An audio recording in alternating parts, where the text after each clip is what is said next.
Great to see everyone. We will start the show momentarily. Come on in, find a seat.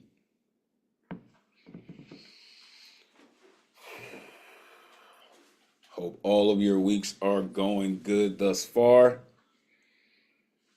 We're going to have another great one. We're going to start the night like this. Beyond this place of wrath and tears looms but the horror of the shade. And yet the menace of the years finds and shall find me unafraid. It matters not how straight the gate, how charged with punishments the scroll. I am the master of my fate. I am the captain of my soul. Invictus, William Ernest Henley. Welcome, welcome, artists and family. You know what it is. Finally, Thursday night has come back. Pull up a Zoom box, grab a microphone, and get comfortable. It's about to go down.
Presented by the legendary, yes, I said the legendary New Eurekan Poets Cafe. I am your host. My name is Elemen2al. Happy Thursday. This is the jump off, ladies and gentlemen. Let's go.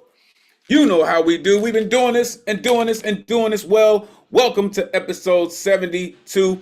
As I said, we've been doing this every Thursday, 8 p.m. Eastern, 5 p.m. Pacific, streaming live on YouTube. If you're watching and you would like to join us in the Zoom, the number's on your screen, 977-539-856. Jump in, join the greatest community in the world. Want to know why I say that? Trust and believe we're going to show you this evening. We do this week after week thanks to some dedicated folks who pay these bills, right? So we'd like to thank the New York State Department of Cultural Affairs and the New York City Council on the Arts for hosting these online events. You can add your energy to the mix with a tax-deductible donation by going to neweurekan.org/contribute. Every dollar counts and is definitely appreciated.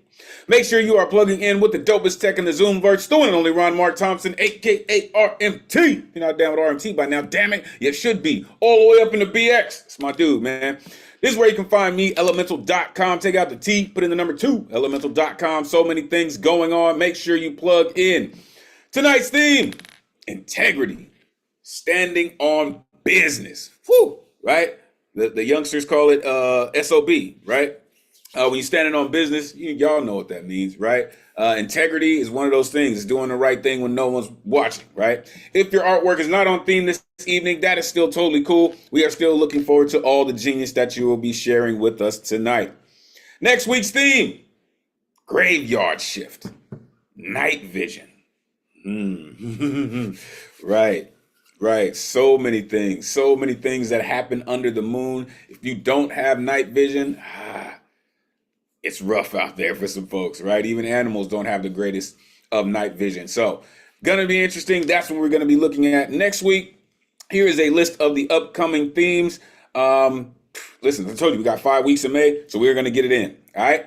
Let's get to the rules so we can get to the artistry. Artists, turn your cameras on. We are trying to simulate a live open mic as much as possible. As you're headed to the stage, have your artwork ready so we can keep the time moving and flowing. We got a full list this evening. Artists, you got 3 minutes to rock. All right, let the folks know with your 30-second intro how they can connect with you. Make sure you're changing your Zoom name. And before or after you get down, put your information into the chat so we can continue to build and grow this greatest community in the world.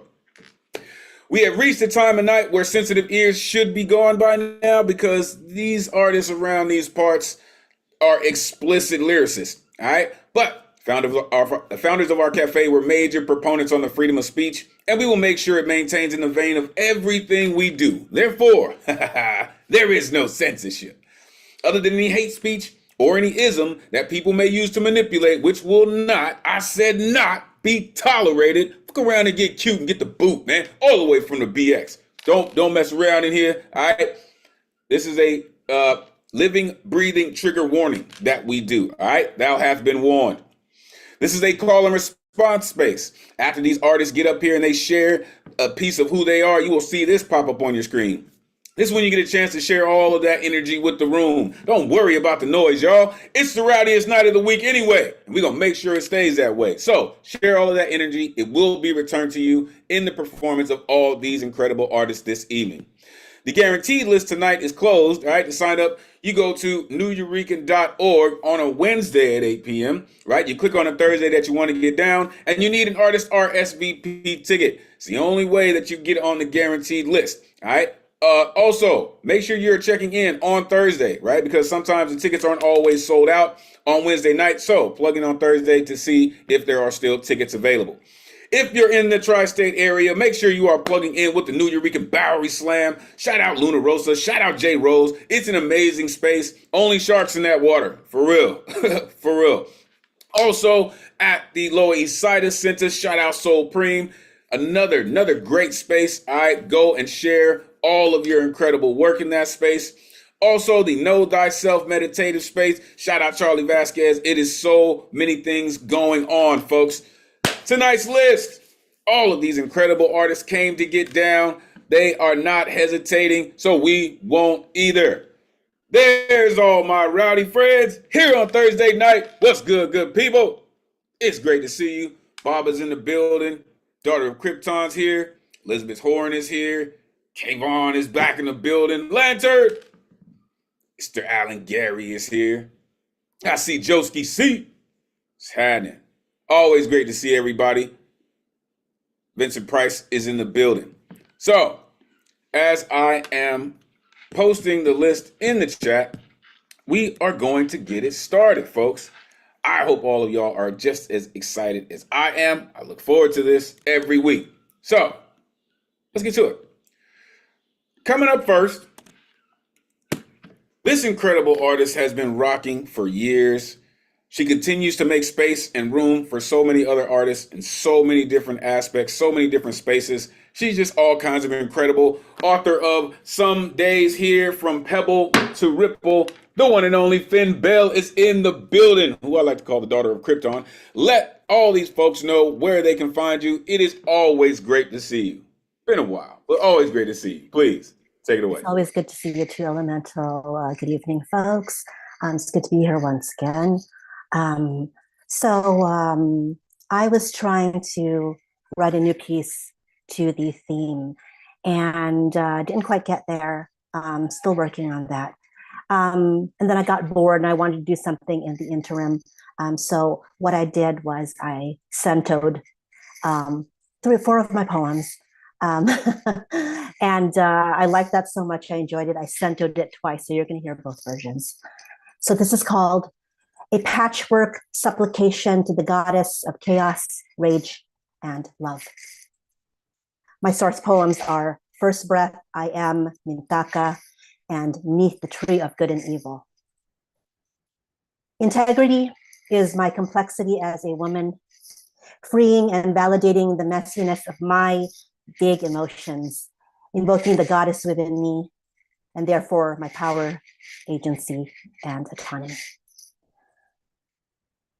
I am a woman, fluid, flowing energy, uncontained, undefined, rearranging, divinity, chaos, and femininity entwined.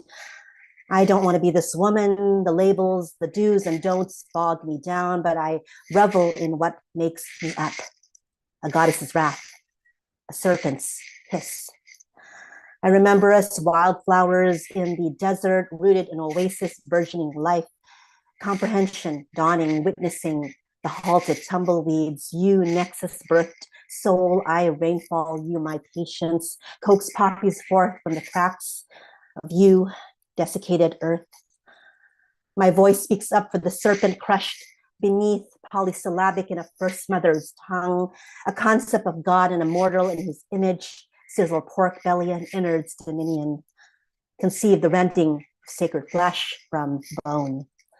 I am stretched across to a thinness that blankets and protects everyone but me, covering the universe in too much kindness, hiding deep in Ursa Major's warm woolly coat, running away from the archer's lusty arrows.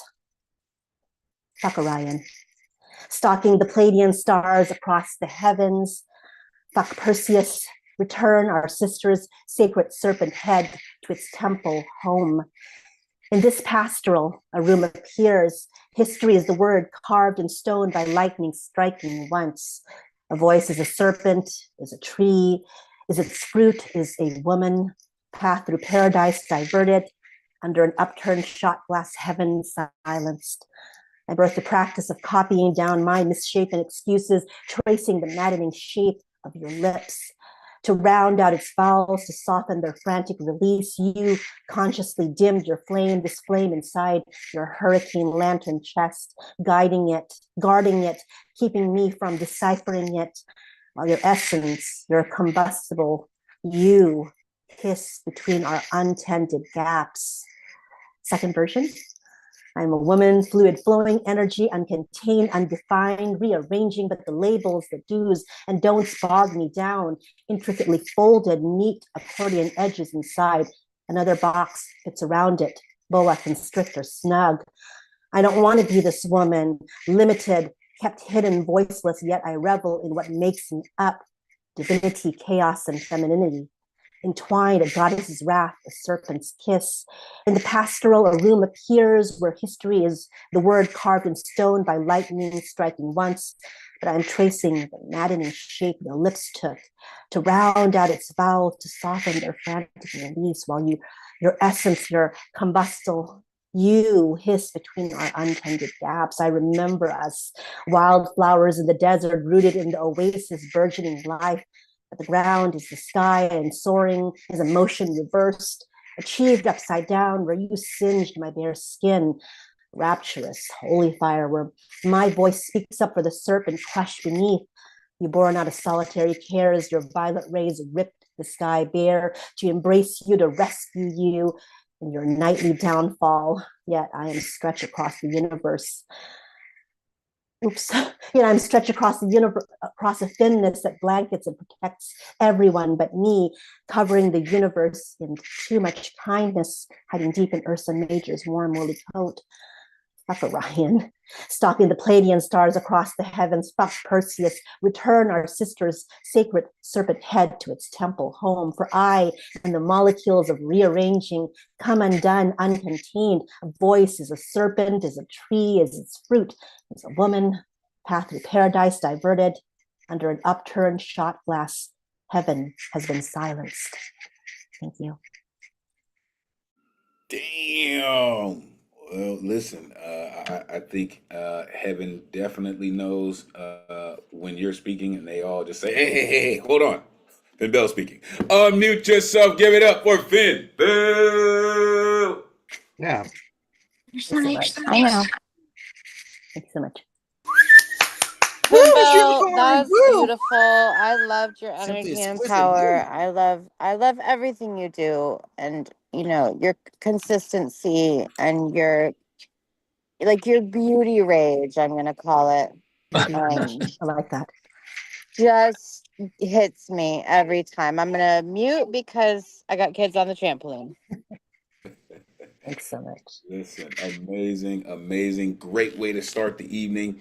Your wordplay is exquisite. It truly is. You called it a patchwork supplication. That's just amazing. The complexity of a woman, divinity, chaos, and femininity.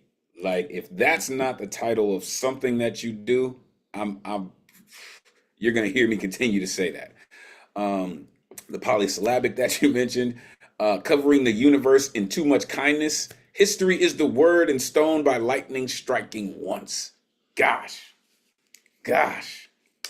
Spoken by someone who sent the lightning to strike. Thank you so much for what you do and continuing to do. Always great to see you. All right, y'all. Starship is underway. Let's keep it going. Coming up next, yo, love when this artist comes through, right? She continues to make time for us, and we are always happy that she comes through. The one and only Rebecca is here, y'all. Let these folks know where they can find you. It is great to see you. Please take it away. Hey, thanks. Sorry, I was gonna come last week and then I wasn't feeling well. So I'm putting my Instagram in the chat and where you can get my first 2 books. And this is some newer shit tonight. All right.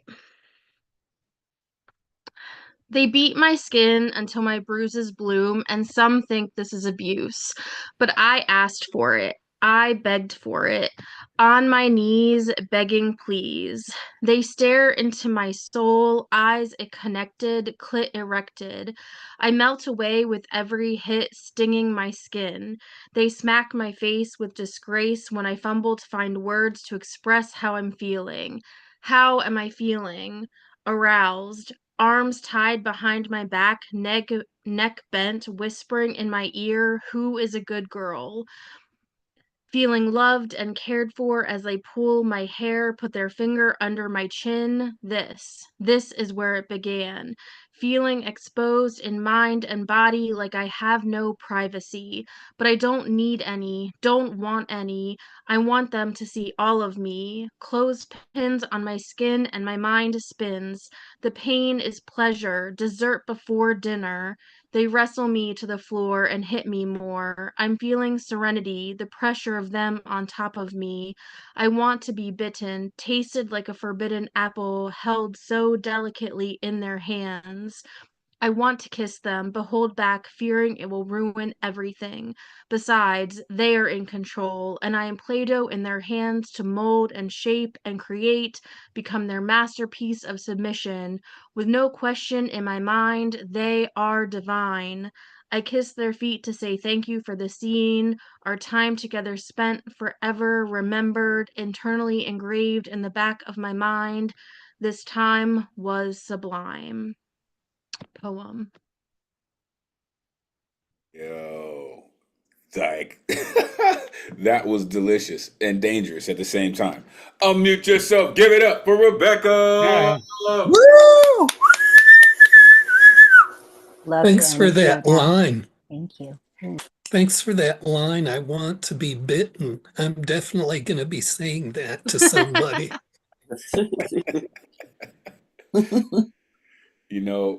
To me, it just sounded like almost like a love story to a vampire, right?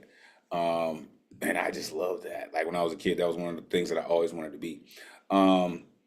They they beat my skin till my bruises bloom. I want them to see all of me, right? I'm feeling serenity. I want to be bitten. Become their masterpiece of submission. Oh my gosh. That's, like I said, it's just dangerously delicious. Thank you, Rebecca, for sharing that incredible work with us. Appreciate you. Don't be a stranger. All right, coming up next, this cat always comes through with the positive energy beaming off of him. He's got the signature smile. He's got the signature rhyme that's always right on time. The one and only Eddie Foreman is in the building. Come on, Eddie, let these folks know where they can find you. Always great to see you, man. Please, take it away. Thank you, our wonderful host that love the most, that deserves a toast. Thank you, my brother, like no other, with energy like thunder. Woo!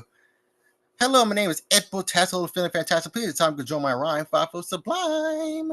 I got one poem, so it'll take too much time. What holds our integrity is fear, and it draws near. It's time to switch gears. Thank you for being here. This is called Disquieting Place. Anxiety is a sickness, the deadly toxic kiss. The roars rain down, drawing out the sounds. Exhaling, howling at me. My mouth is full of bees. Why do you hold us ransom? Why are you our venom? You look into your eyes, your mouth slowly rise. You swallow us, you snake, as we cry salty blue lakes. We trying to frantically crawl out. We're full of regret and doubt. We're paralyzed in sorrow, dreading what's tomorrow. We're your succulent prey as we liquefied and pray, as we silently think back, nestled in gray and black, as we frozen as a deer, bound by chilling fear. Why do you punish us as our energy turn to dust? Why do you jail us as we trapped in a gust? We stay in a dark tomb, our blackened sealed cocoon. Our chest runs empty, our belly in a frenzy. We're sinking as a rock or a really bad stock. We choke on our nerves. We suffer in halves. Let's end on a high note. What's the pure antidote? How do we dispose of fear? It's to switch your gears. You feel your worries. Please don't be uneasy. Fear doesn't control you. That's your bright clue. I know it's just, I know, but don't bust. Learn about your fear. I'm being very sincere. You won't burn if you learn. Your courage will return. Fear is your puppet master. Cut it loose. You'll feel even better. Thank you. Wow, you start talking about fear, man. That excites me. Unmute yourself. Give it up for Poetastic. My mouth is full of bees. Eddie, that's just dangerous to imagine. What a crazy sensation. Great sensation for seeing everyone on a vacation. I don't know if that means that you got a honeycomb on your tongue or if it's just sweet enough for the bees to live in. I'm not sure. I'm not sure. But that is an incredible line, right? The visuals on that is incredible. Our chest runs empty. We choke on our nerves, right? What's the pure antidote, right? Personally, that's poetry. Fear doesn't control you. Fear is your puppet master. Cut it loose. Man, did you just call people marionettes? Yeah, I think you did. That was fantastic, sir. That was fantastic, really. Thank you for doing what you do, Eddie. Make sure y'all plugging in with Poetastic. That dude, so many things going on. That dude's the truth, man. Appreciate you. All right, coming up next, I saw the maestro. There he is. This incredible gentleman, author of Four Crescents, contributor to Love Letters to Gaia, author of Black Calculus, author of Evaporating Rage. This incredible pushcart nominee continues to do this, and he does it in a way that's unlike any other. The one and only Noah Mathematics is in the building. Come on, man. Let these folks know where they can find you. It's always great to see you, sir. Please, take it away. Thanks for the intro. My brother from another mother, thank you so much. I got these two pieces. First piece, Waking Dreams. Falling out of clear blue skies, catching the meteors before they explode, transforming them to falling stars, surrounding Mother Earth and Father Sky like a shield of invisible armor.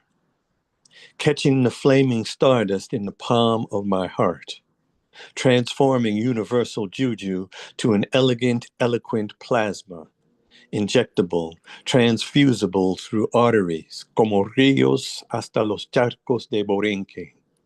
Feelings fly like spit off the grito. Silent llantos echo.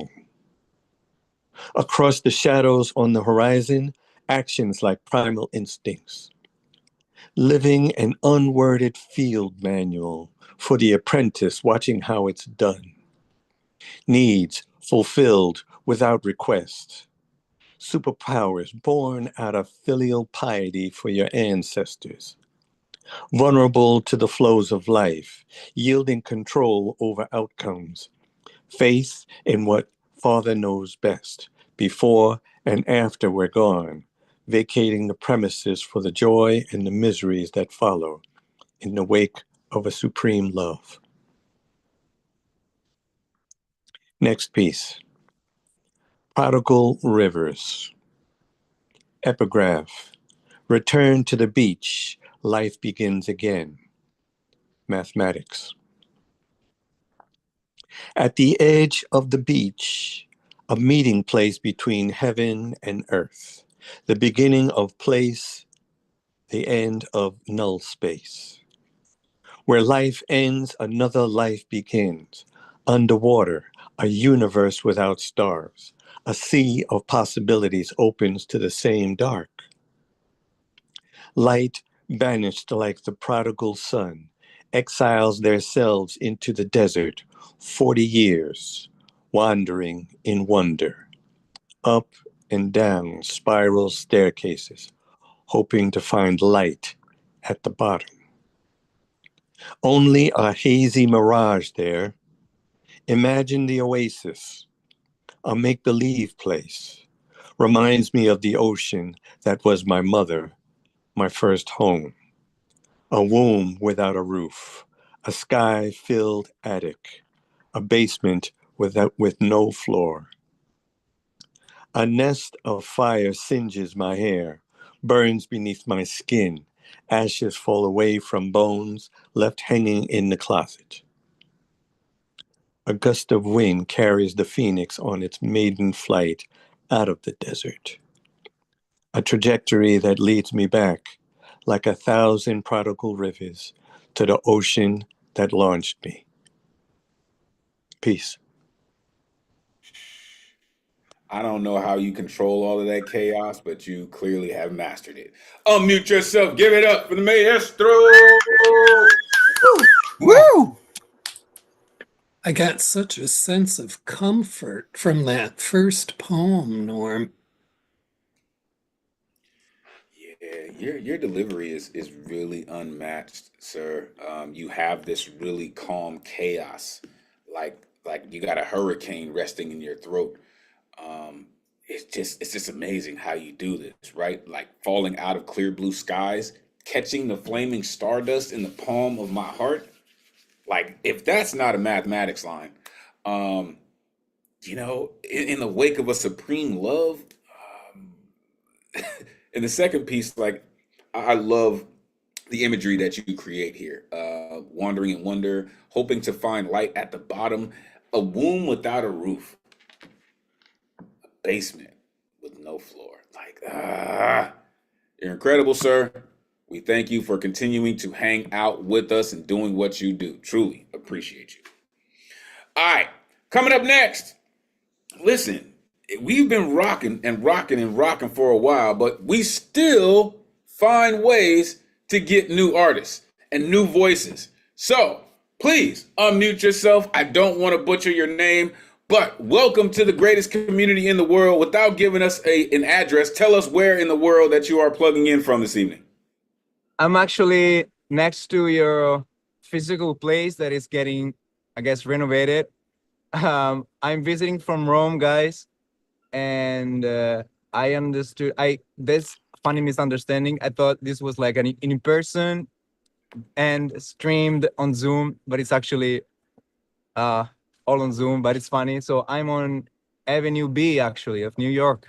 Wow, all the way from Rome. Man, welcome. Listen, you've traveled a long way across the world. We are thankful that you are here. Listen, welcome to the greatest community in the world. Let these folks know where they can find you. Man, please take it away. Welcome. That's funny. Yeah. You can find me. Oh, yeah. I can put it Uh, here. I just set up my phone on the street. Sorry, yeah.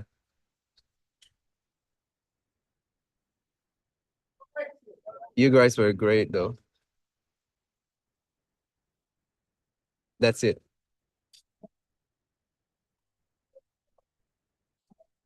Thanks. All right. So is it right that I can do one song?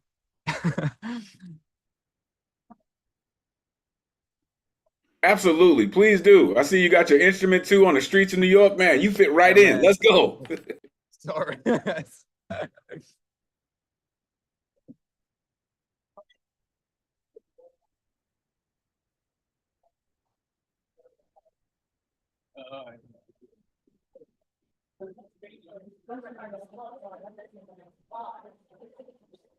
So this is an original. It's called Business Working.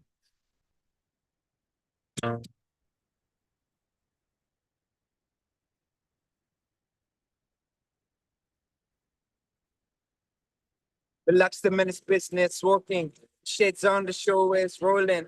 The people is now we're talking. I'll be the edgy one if you drink out of salt tonight. In the evening, when we shut the lights off, sincere with the continue light, girl. Bring lightning, but you cannot light me. But you like it, come on, like a glass of when it's smoked up cigars. Talk to you like I'm one of yours. See, it's the business recipe. Better practice now that you know. It's times are hard. Chilling's not so promising. Better practice now that you know. This life is meaningful, living accordingly. Oh, so simple after all. You're up for business working. You're up for business working. You're up for business working. The shades on the show is rolling. Do you like me when I got the suit on? We made this one for the peace man. Do you like it? Cause it looks nice on me. Or just put me in a zoo glass if when they smoked up cigars. Talk to you like I'm one of yours. See, it's the business recipe. Better practice now that you know. Cause times are hard. It's not so promising. Better practice now that you know. This life is meaningful, living accordingly. Oh, so simple after all. Yokohama is a poet and a business city. About 20 kilometers from Tokyo, Yokohama. It's a business city. About 20 kilometers from Tokyo. Glass of wine and smoked up cigars. Talk to you like I'm one of yours. See, it's the business recipe. Better practice now that you know. Cause times are hard. It's not so promising. Better practice now that you know. This life is meaningful, living accordingly. Oh, so simple after all. That's it. From the streets. Wow. Wow, man. That is how you show the hell up and show the hell out. Unmute yourself. Give it up for Kiran. So much energy. Thank you so much for that. My goodness. That was delightful. That made my Wow, day. that was beautiful, man. That was beautiful. Bringing all of your courage and brave to New York City streets all the way from Italy. God bless us all. Yeah. Yeah, Thanks, guys. you definitely get a prize for having the balls to pull that off. Thank you so much. That was I was yeah. such great energy. Thank you. Thanks, Paul. Thank you guys for the patience, the noise. Yeah, I'm sorry. I thought it was in person, but this is a story, you know. This is my first online open mic. So that's fun. Wow, that's It's great. fantastic. You did great, bro. The only Kiddo, thing good the for the you. big more was Jeez, that was yeah, no, it went in great. person. Thanks. Sorry. Just All how right. to enable the original sound. When you get back to Rome, come back and see us. Oh yeah. Yeah. Oh yeah. For sure. So here's the thing, right? There were a couple of technical issues, so we couldn't hear your guitar. However, the rhythm that you're spitting at, you have to know you sound like an international superstar waiting to happen, right? The rhythm, the tempo, the timbre of your voice, the fearlessness to do it on a street in New York. That's incredible, sir. Your key is on, your tone was on. And then to do that while you're playing the guitar, that's amazing, sir. That's absolutely amazing. I'm telling you, you got the voice for it. You got the chops for it. Welcome to the greatest community in the world. Don't be a stranger. All of y'all, go and flood his IG to make sure he knows he is now a member of the greatest community in the world. Appreciate you so much, man. Truly.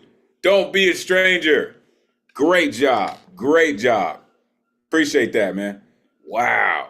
Let's go, y'all. I see you, CC, our chakra in the building. Good to see you, man. It's been a while. Good to see you, CC. All right, let's keep it going, y'all. Coming up next, this incredible gentleman, I continue to say his work is just stellar, right? And it has a way of sticking to your bones. He's like the master of chicken soup, right? For your soul. He just does it. You're about to find out why. The one and only Alan Gary is in the building. Let these folks know where they can find you. Always great to see you, sir. Please take it away. Likewise, and Elemental, I just want to say also a big shout out to last week's end of the month Friday competition. Everyone was great. It was slamming. Friends near and far, don't be afraid to connect with me on all my open posts on my Alan Gary Facebook page. Anytime, 24/7, 365. It's always opened and it's free. Okay.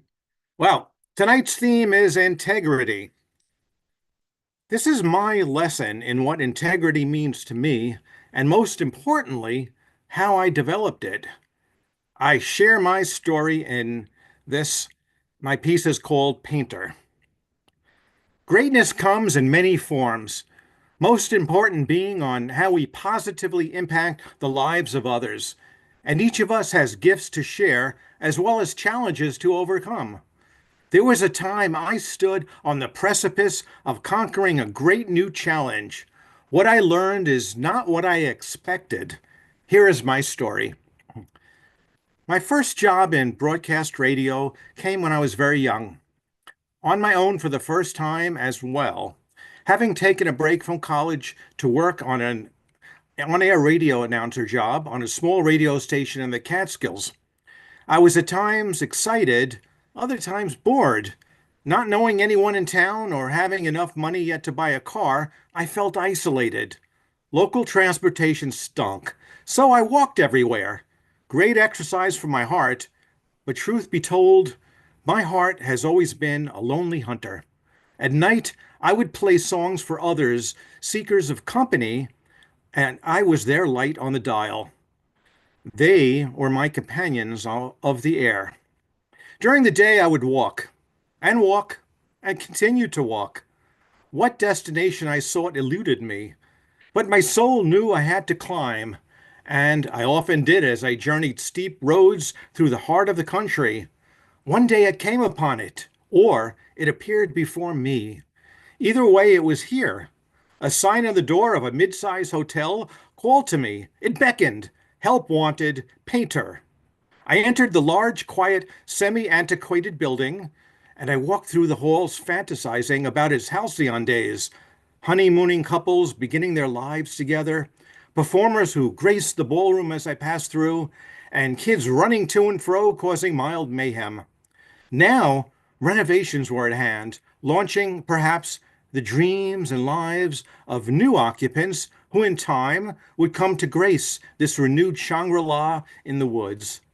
Who are you? A voice called out to me from behind. I turned to face a young woman. I told her I was here for the painter position. She smiled. Her eyes became even bigger and more beautiful than the moment before. Then she said, "No one trustworthy or experienced has come in here, and we're scheduled to reopen soon. I'm the assistant manager, and I'll get fired if I can't find someone to paint all the rooms. You seem nice. Ever paint before?"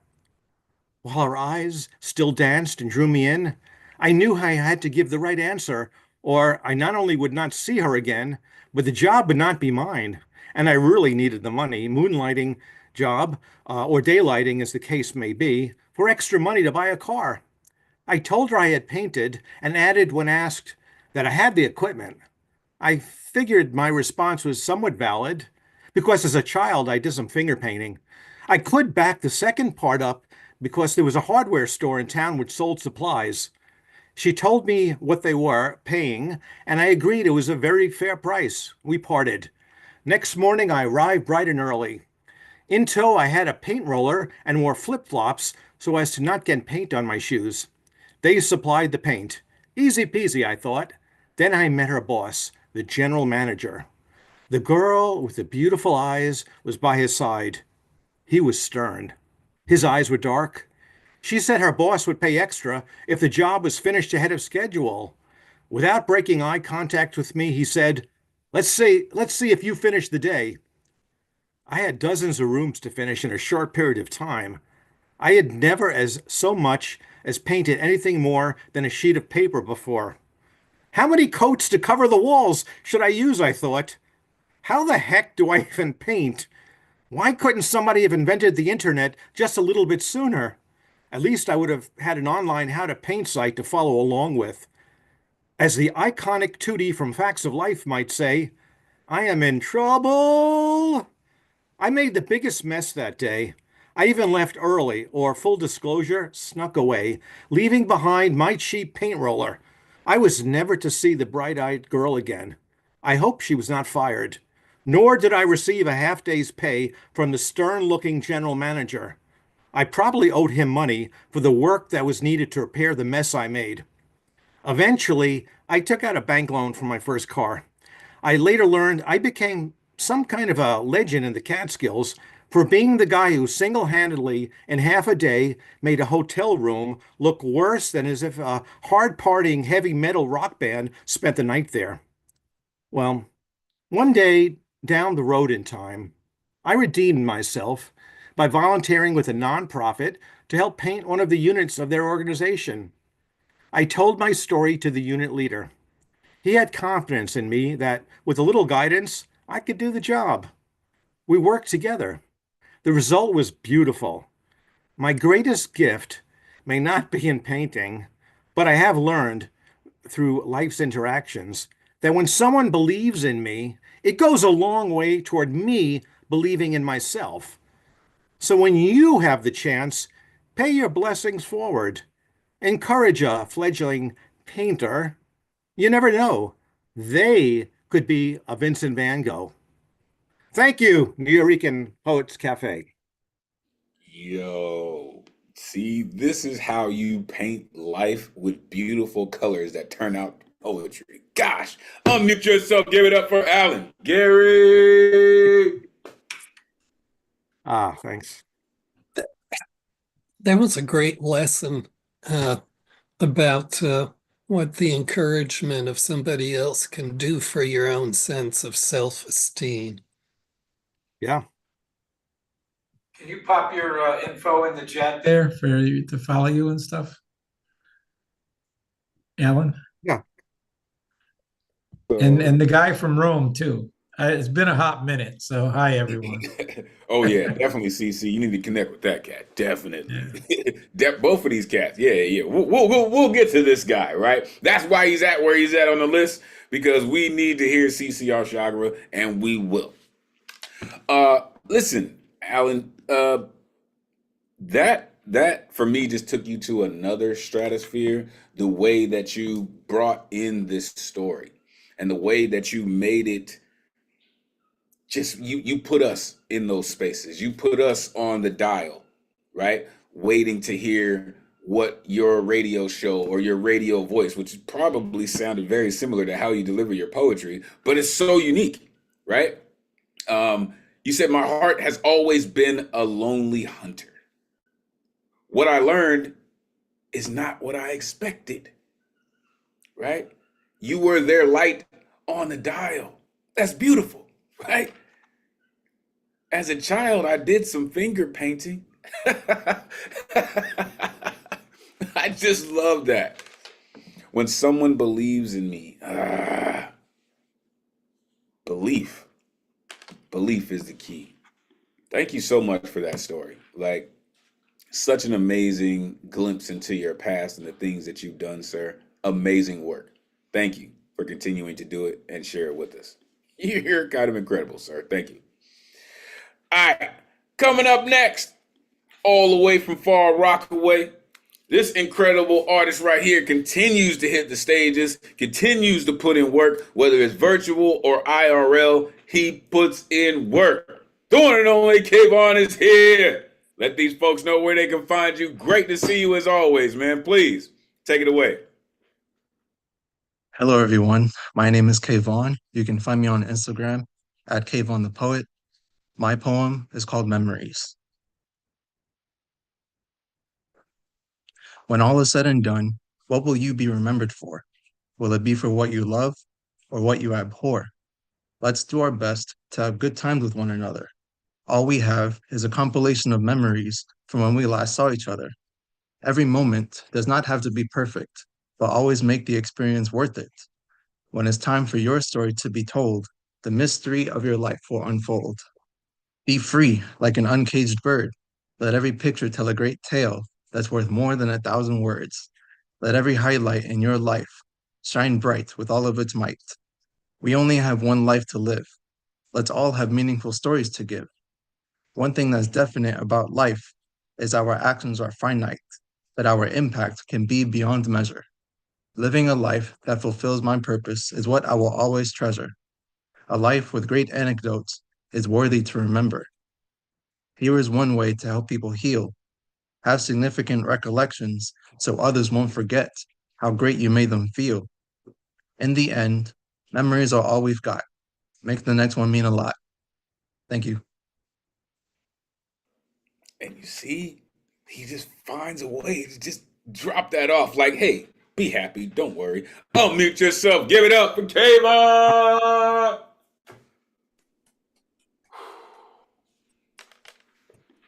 Thanks for that. That last line was a kicker. That was perfect way to end the poem. Yes, I will definitely agree. And y'all follow me on this real quick. I think it would be a delicious mashup or collaboration between Kayvon and Eddie Foreman. It just, the positive aspect that you bring, the way that you deliver your work, it's a masterpiece waiting to happen. What will you be remembered for? I think we all need to pay attention to that. Seriously.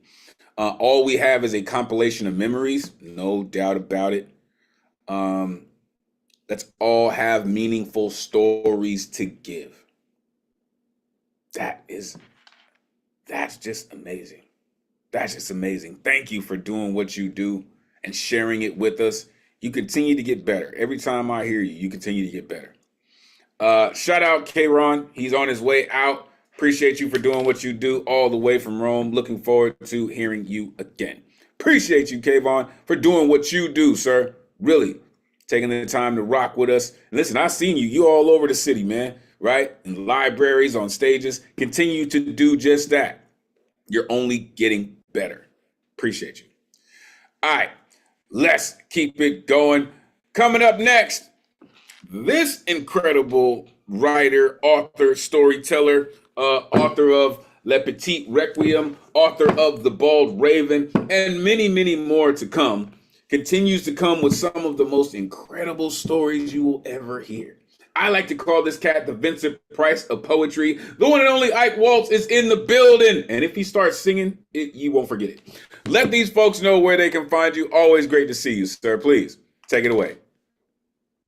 West Side South Side, or to hell with integrity and business egos?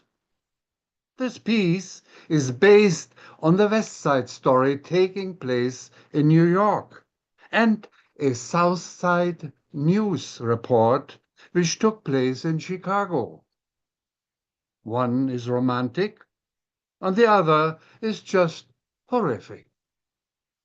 Maria is love. Maria is hate. Maria is an American song, or should I call her Mary? Maria, the most beautiful sound I ever heard. Maria, Maria, Maria. Maria, all the radiant sounds captured in a single word. Maria, Maria, Maria. Maria it's almost like praying a song inside out. We lived kisses and love.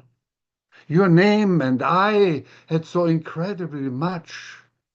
And then, Maria, I've just bought a lovely gun, irresistibly glistening in the bright sun. Such power in my hand, the most satisfying feel I ever had. I've just bought this magic gun. I lovingly baptized Maria. In your name, my American land of the brave, freedom gun. And then in a brutal bang, that beautiful, darling, namesake name will never feel the same again. Maria, Maria, you just killed a man. My shining gun I lovingly graced with a song, Maria. And suddenly I found how horrific a sound can be. Good morning, my lover. I yearned to say good night, Maria, my beautiful protective gun. Let's pray. And then, when I finally woke, the preacher told that my Maria, in a piercing bang, pulled the trigger and had killed my own son. I've buried my son alone inside my broken heart. I punished Maria by my glistening gun to the same nightmare that echoes my scream, Maria, Maria, Maria, that repeated noise, bang, bang, bang, as loud, as fast as only a bullet can. Maria, what have you done? What have I, what have we done? Maria, Maria, Maria, the most horrific sound. Day and night tormenting fear, repeating in my burning ear. When your name comes up, far or near, I shudder in fear. I will forever dock my dream. I will forever hear, Maria killed my soul, my heart, my son, my eventual suicide, with that deadly glistening in the sun, hostile flame. Maria, I weep. Maria, what a cruel every day. Bang, bang, bang. The most wretched name I'm damned forever to remember. Maria is a killer. Reality calls out. Our Maria, it's an AR-15 gun. And children once sung, school is over. Oh, what fun. Thank you. Just give everybody a second to catch their breath. That damn gun smoke just fills the room. Unmute yourself. Give it up for Ike. Whoa! Bravo, Ike. Man, Ike. Yeah, I really like the project of taking something that's become so mythical in American culture and kind of writing a different plot for it. know, I don't know how you continue to do what you do, but I love the fact that you continue to write new work. It's really great to hear that your pen hasn't stalled at all. And then you come with a haunting piece like this, right? Maria is love. Maria is hate, right? It's almost like praying a song inside out. Like, I just bought a magnificent gun.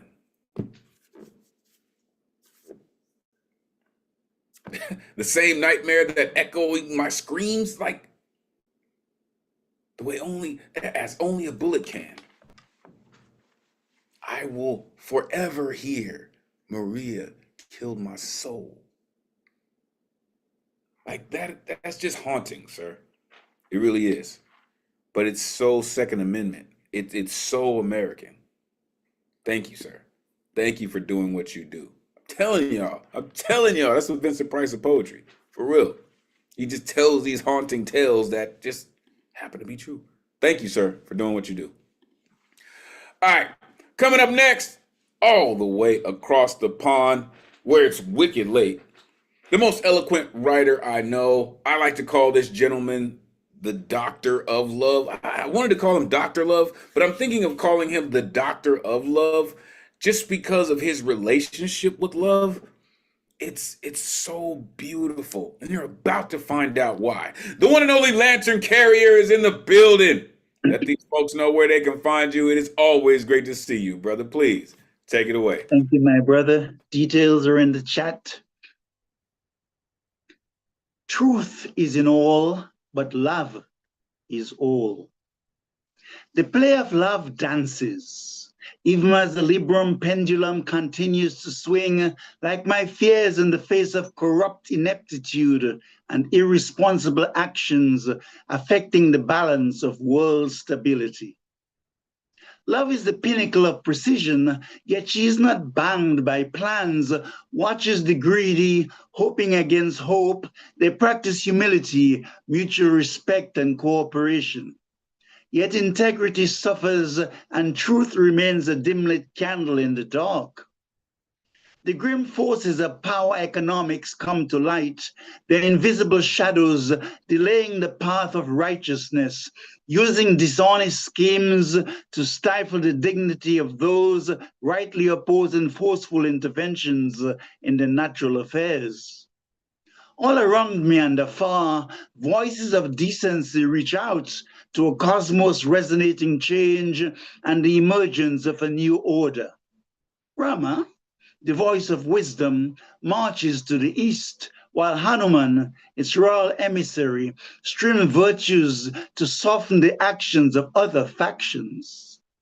Love waltzes with justice, another arm of light, while Ravana, the demon, bobs and weaves like a Joe Frazier of boxing, hiding its secrets in the breeze of night, afraid of the light, yet longing for radiance by the floodgates of the stellar constellations. Light must descend into darkness, for there is no other way to illumine shadows, they being needful conduits to its divine game. Envoys of peace face challenges, while amidst the confusion, the wise and noble suggest essential measures, falling on dull and turbulent emotions.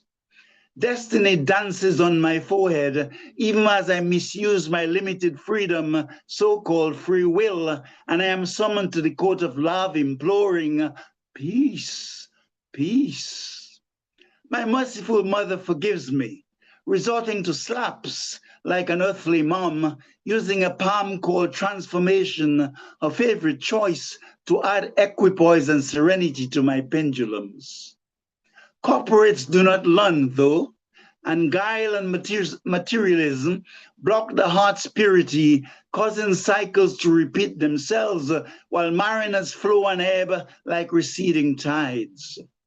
Evolution continues its flow, marching forwards in ways as transcendent as the spark of soul immortal.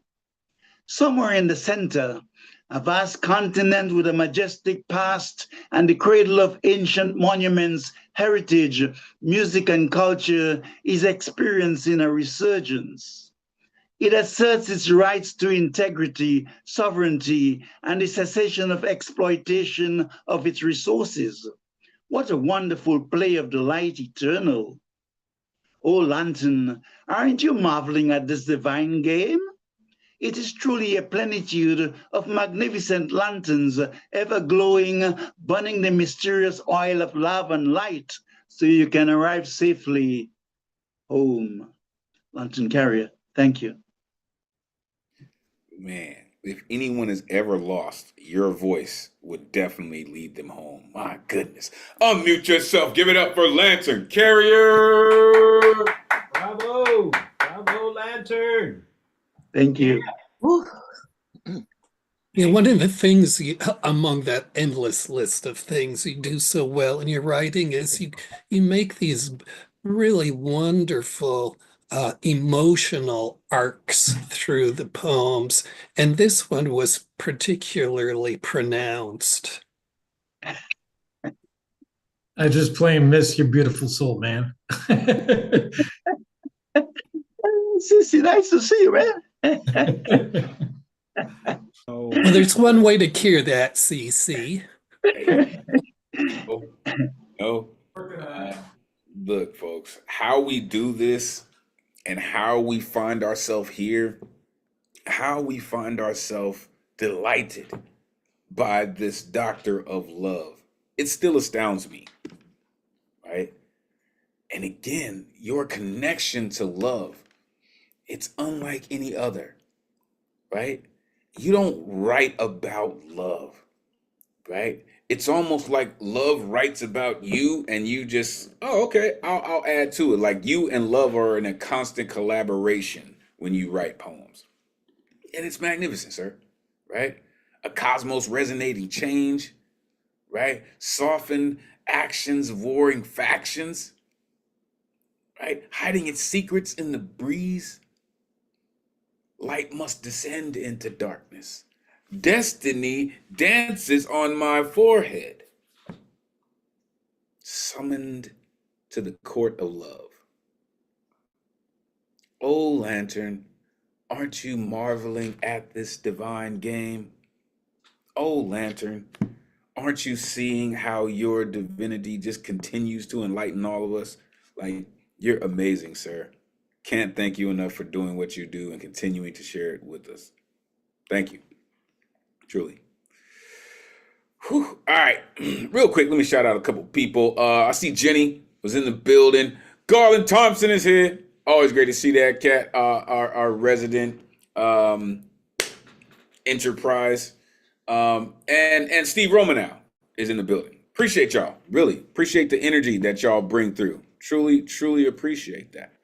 All right, one more artist, and we're gonna go to halftime. Brooklyn in the building. Stand up. This incredible storyteller continues to come through with that work, y'all. I'm telling you, we talk about storytellers. She's one of the best. The one and only Markensia is in the building. Let these folks know where they can find you. Always great to see you. Please take it away. And find me here. In the midst, love taking up shape nor form. Fresh brights, washed, lay them down, said of a sequoia wood. Rest upon me them, a deep voice echoes from the depth of its soul. Sing for me, it feeds me, feeble seedling. Pastor says, testify, daughter, testify. Ink to paper, I took note. Lyrics I wrote, a snippet of my memory recollects.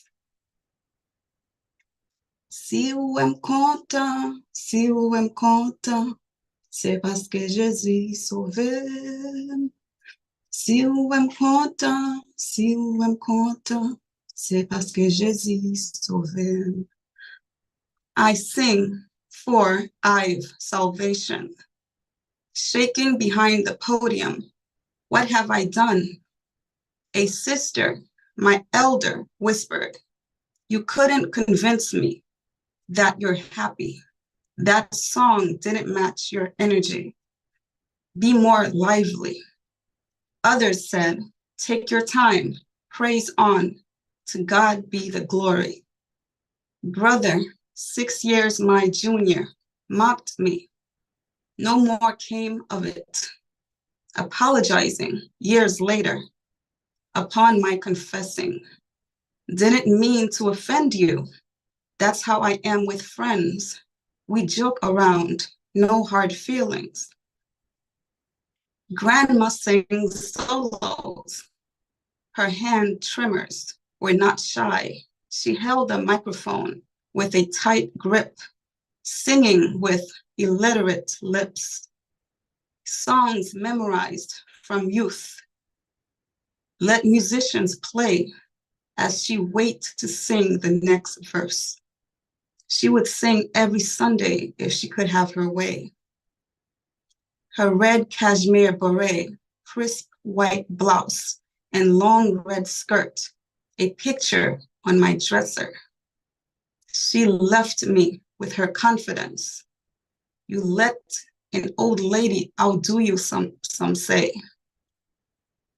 Grandma's ivory linen skirt upon my frame. Mama's sewn porcelain handkerchief as headdress. I baptize you in the name of the Father, the Son, and the Holy Spirit. Eyes closed, breath held, hand pinch nose, fully immersed backward by 2 church officials into the cleansing blood of Jesus. I've surely awoken from the grave. Mama's sewn lace prayer cloth, a gift for first communion.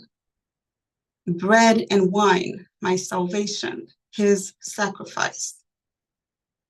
I am God's anointing, yet in the depth of the pit fell my soul. I morphed into him, questioning everything. Heaven is on earth. Nobody dies. Generations lie out in the open with vigor, food as medicine.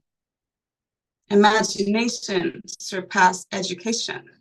I'm tired of this type of walking, legs all twisted up, therapy and medication.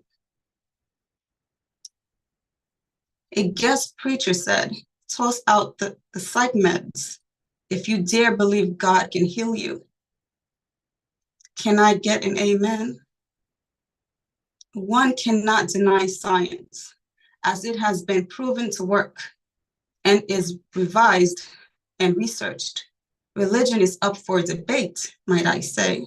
History is written by those who have won or put in position of power at the disadvantage of others. A balance of the two can heal the whole person. I take 900 milligrams of lithium, 3 capsules daily, traditionally prescribed for bipolar disorder. It reduces relapse of mood episodes and decreases suicidal risks. I'm monitored quarterly. Long-term potential to cause kidney damage or failure, vitamin D deficiency, and diabetes. I am borderline diabetic and vitamin D deficient. Jesus, take the wheel. I surrender, Lord. Life has a way of shaking things up when you get too comfortable. Thank you. Ain't that the damn truth? Come on, y'all. Unmute yourself. Give it up for Martensia. Oh. Yeah. Wow. You know, there was this line near the beginning of this where you said, shaken behind the podium, what have I done? And I think so many, poets come away from the podium with this kind of feeling. I'm not trying to downplay the individuality of your feeling in this, but I think it's a kind of thing poets do. And to me, that's a sign that you really took yourself and the place and everyone else there somewhere else. Because when you walk away from that podium and that question is kind of lingering in your mind, you know, that's kind of a confirmation that you really went somewhere. And I just was marveling at the emotional intelligence in this whole piece. And besides that, I want to ask to borrow that red cashmere beret. You know, the line I really pulled from that was the line about the illiterate singing, and what Paul said. It is, you know, I gave 5 years of my life to the open microphone series, and 20 years ago, part one was Scared Sacred, and that's exactly what Paul addressed in that. And there's one thing that, since I like to be critical here, and as much as we give each other mad love, sometimes we gotta step out. And then the line about science and religion is an important threshold for that's a tightrope that every poet should get out and on middle on that tightrope and just start dancing, because that's a scary place to be, but it's necessary. And when you're there, science can lie, has lied, and in the past, and when science is afraid of questions, that's where I draw that line there. If a science, because when I lived between Harvard and MIT for a long time, and I used to go to some of the lectures and stuff like that, and I was a cab driver. So what builds a university, especially Ivy League, and then they have a science department, and then they have the professors, and then they have the labs, and then they have the building, and that building gets a name, and the corporation buys that name. And scientists around the world used to be able to talk to each other, but because of the non-disclosures that they had to start signing, the science that was happening, where if Japan and Germany and America and Brazil had scientists and they all had a quarter of the answer, they were no longer allowed to talk because of proprietary shit like that. And so science can be corrupted. And when science is afraid to ask a question, be asked a question and give an answer like you might be wrong, that's when you know science has become a religion too. Call it organized, whatever. And anyway, that's my love and my bitch all in one. Hold on. That cat said science becomes a religion. Hoo-hoo-hoo. Come on, Cece. Markencia, that was probably one of the clearest, dopest stories, because it was one of the realest stories that I've heard you tell. Right? From the beginning of Ink to Paper, I took notes, to she left me with her confidence. You morphed into him. Imagination surpassed education. Like so many lines. I'm going to need you to make sure you go back through the chat, because your colleagues were just lighting it up with lines that you just struck them with. Amazing work as always. For real. Brooklyn is proud this evening that you represent them. Thank you. Thank you for doing what you do. It was absolutely amazing. Truly. All right. Before we move on, I'm going to pass it to the dopest tech in the Zoomverse, the one and only Ron Mark Thompson, a.k.a. RMT. If you're not down with RMT by now, damn it, you should be all the way up in the BX. Ron, how you feeling this evening? I'm feeling okay. Great to be here as always. Thank you so much, Elemen2al, for your hosting and all your other beautiful tasks that you're helping us at the New Eureka Poets Cafe. We appreciate you. Great first day as always. Hello, everyone. I am Ron Mark Thompson, member of the programs team and programs and operations team at the New Eureka Poets Cafe, and also your tech assistant here tonight in the back end. As Kron, our musician from Rome, Italy, found our building on East 3rd Street in Manhattan, New York City, on the Lower East Side, is unfortunately closed. The city is reconstructing it for us. The building was falling apart, but they gave us a grant and are modernizing it, and fully reconstructing it.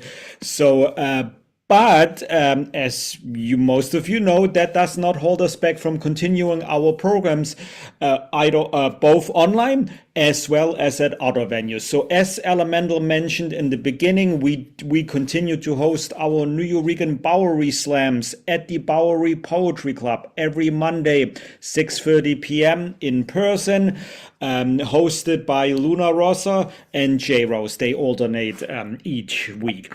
And all the winners from Mondays get an invite to compete in our final Friday Slam. And as Alan Gary mentioned last month on April 25th, it was online because we were not able to hold it at the theater where we usually hold it, and it was just great. We appreciate everyone who made it, who was able, to participate and watch us online. If you missed it, the live stream recording is on our YouTube channel, and we hope we're gonna do it again later in the year online. But this month, on May 30th, we are returning back to the Puerto Rican Traveling Theater. That's in Midtown Manhattan, 9:30 p.m. on May 30th. Tony McPherson hosts, and actually we have a guest host this week. I should be able to reveal it to you next week or the following week. Somebody who you all know, and DJ Luna Rosa. Besides hosting on Mondays, she also happens to be our DJ on the final Friday Slam. And if you want to know more about our previous winners on Mondays and Fridays, you can go to our nuyorican.org/slam page, where we post the winner scores, rankings, and all the information about them. Also in person, we are continuing our open mics at the Lois Sider Center, which is on 9th Street on the Lower East Side, East 9th Street. Next Wednesday is the first Wednesday of the month, Women Orator Wednesday, hosted by somebody's mama, 6 p.m. doors open. And then the second and fourth Wednesday, that would be May 14th and May 28th. Pardon me, is when Supreme will host the Nuyorican open mic. Those are in person. I'm gonna check with Kron if he is still in New York City, the following week, so he can come to one of those in-person open mics. But if you are not in New York City, you can watch the live stream online. You cannot participate online, but you can watch the live stream. You can get tickets for any of those either at the door or in advance online on our calendar. And I want to point out one more in-person open mic this weekend, if the weather is holding up. Sunday, May 4th. May the 4th be with you. At 3 p.m. we will be in Louvre Golic Park, which is near, actually at the Lancy Street, on the Lancy Street, near the Williamsburg Bridge in Manhattan, and with a few other partnering organizations, including 3x3, Sparks, and the Friends of Golic Park. We will be presenting an outdoor open mic, free. Everyone is welcome to attend. And Paul Concasso is hosting this one. So again, if the weather holds up, we will be holding this outdoor this Sunday, 3 p.m. in Manhattan. Come if you can make it. If the weather will, if there is rain, watch our social media. We will reschedule to a different weekend. And I don't want to forget everyone in here who is online and who is not in New York City. We do have online offerings as well. As Elemen2al mentioned, our Know Thyself meditation and stream of consciousness poetry workshop, facilitated and taught by Charlie Vasquez. That's every first and third Saturday of the month, 12 noon Eastern time, online in Zoom. It's coming up this Saturday, May 3rd.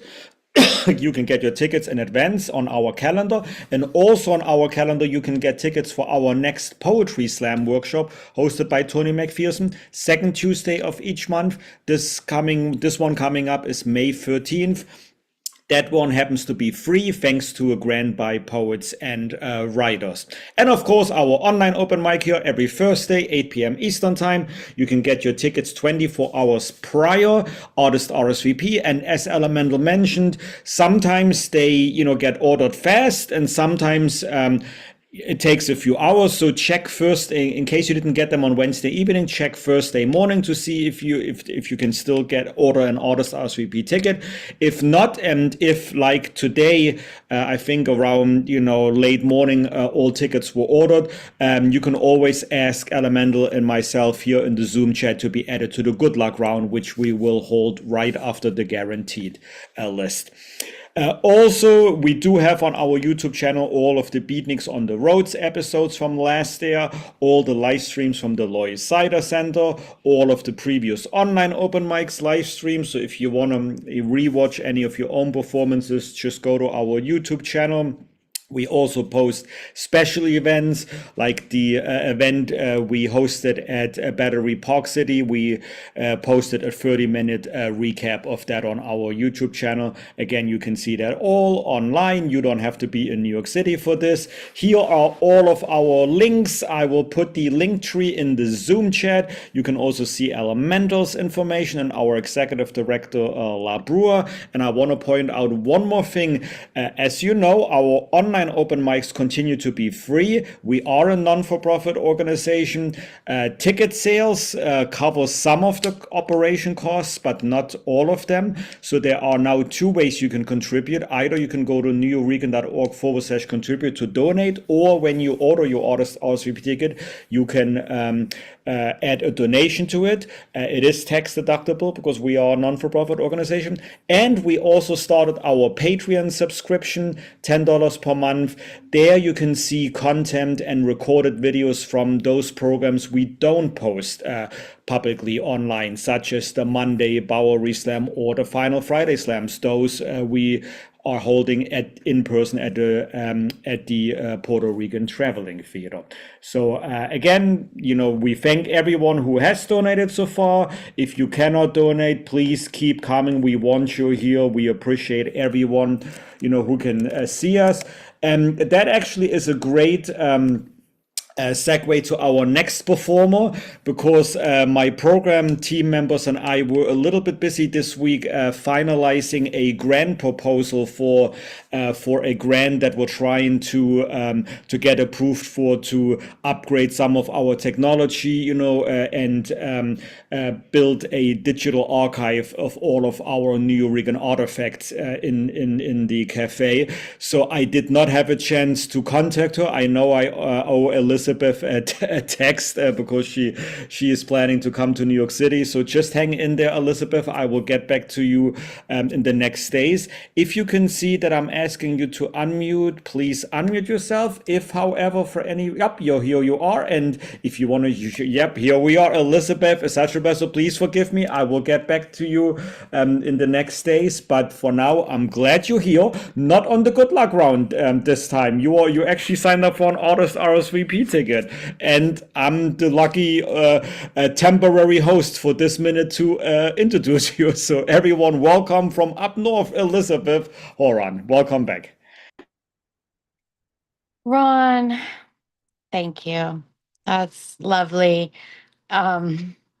Yes, I did. I went and it's been at times so late for me to read in the good luck round that I feel like I'm so tired when I finally read that I don't do a good job. And then I'm really tired when I teach the next morning. So I decided, you know what? I'll do it this way this time. And Ron, we will catch up. It'll all be good. Okay, I'm going to take a cleansing breath. And I'm going to read some Plath Path. And we'll just see how it goes. Okay. This one is called By the Fridge. Nice to meet you. I've always dreamt of this, talking with your ghost. I won't hurt you if you don't destroy my manuscript. Blind me with your razored eyes. Burn it all to ash. Enraged at my try. Tell me it's bullshit. Amateurly stylistic. For it is of you. I am of you. Not you, but of your pain. Don't speak to me like that, small thing. I am nothing to you, not yet. Your mind, shellless, a casing spent on strife and fret. Your husband, good, honest, well kempt. What do you need that has not been given to you yet? A voice, one which will sell millions. Do I have to go away your way? Must I go away to be famous? No. Don't assume you are so special like me. My brain, the chasm which wakes the deep sea tremor. I am the dark demon, oil aquifer. You are but a fable of difficulty to crush and sweep under the rug. That does not lend itself to one's procurement in the feminist canon. I'm very sorry to break this to you. But don't despair. How about I help you out just a little? Oh my goodness, thank you, dearest Sylvia. I'll do one more if you don't mind.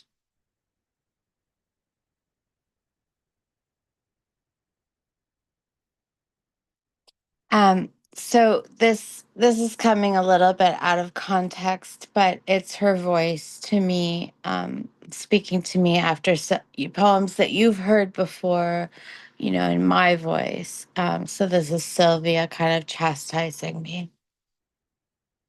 One flew over the who or what? Sylvia quips, hand on one hip. First of all, I do not know of this person. Nicholson, your infatuation with him is boring me. Secondly, what is the point of feeling bad, of feeling like a failure of a mother? You have had all the time in the world to figure this out. You keep wishing to have done things differently. A vaginal birth, a larger car, a Forester or CRV. Please, these are details, wasted time. Use your other brain, the one like mine, not this baloney about stay-at-home mothers and safety ratings. The other brain, Elizabeth. Tears, spills, messes, expectations. These are not things you can control. Your temper, well, now that is something to discuss. Count to 10. Take a breath. Don't let the little things get to you so much. Be brave. Know your worth. Be proud of your home. Look around. Be grateful. Tidy up. Press a suit. Make a quiche. Compare yourself not with Linda or Cynthia, your neighbor, that Raquel. They are different than us. Could sop up her brains with my apron. Nothing is going on in there. Reading Better Homes and Gardens is a real treat for them. When you have the magic between your ears like us, sparks fly and smolder, dragons come and strip you bald. They sell your bobbed hairdo back to you silver charred. Who cares? You're creating trees and worlds, ones which chip away at the patriarchy, which do not give over to mediocrity. We, the chosen ones, by God's menial blessing of mental deformity.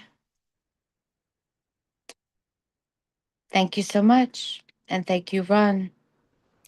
If that's what we have to do to get that work, then we're going to remind you every Wednesday that you need to sign your ass up so we can get that. Unmute yourself. Give it up for Elizabeth. Hooray! Oh my God, Elizabeth.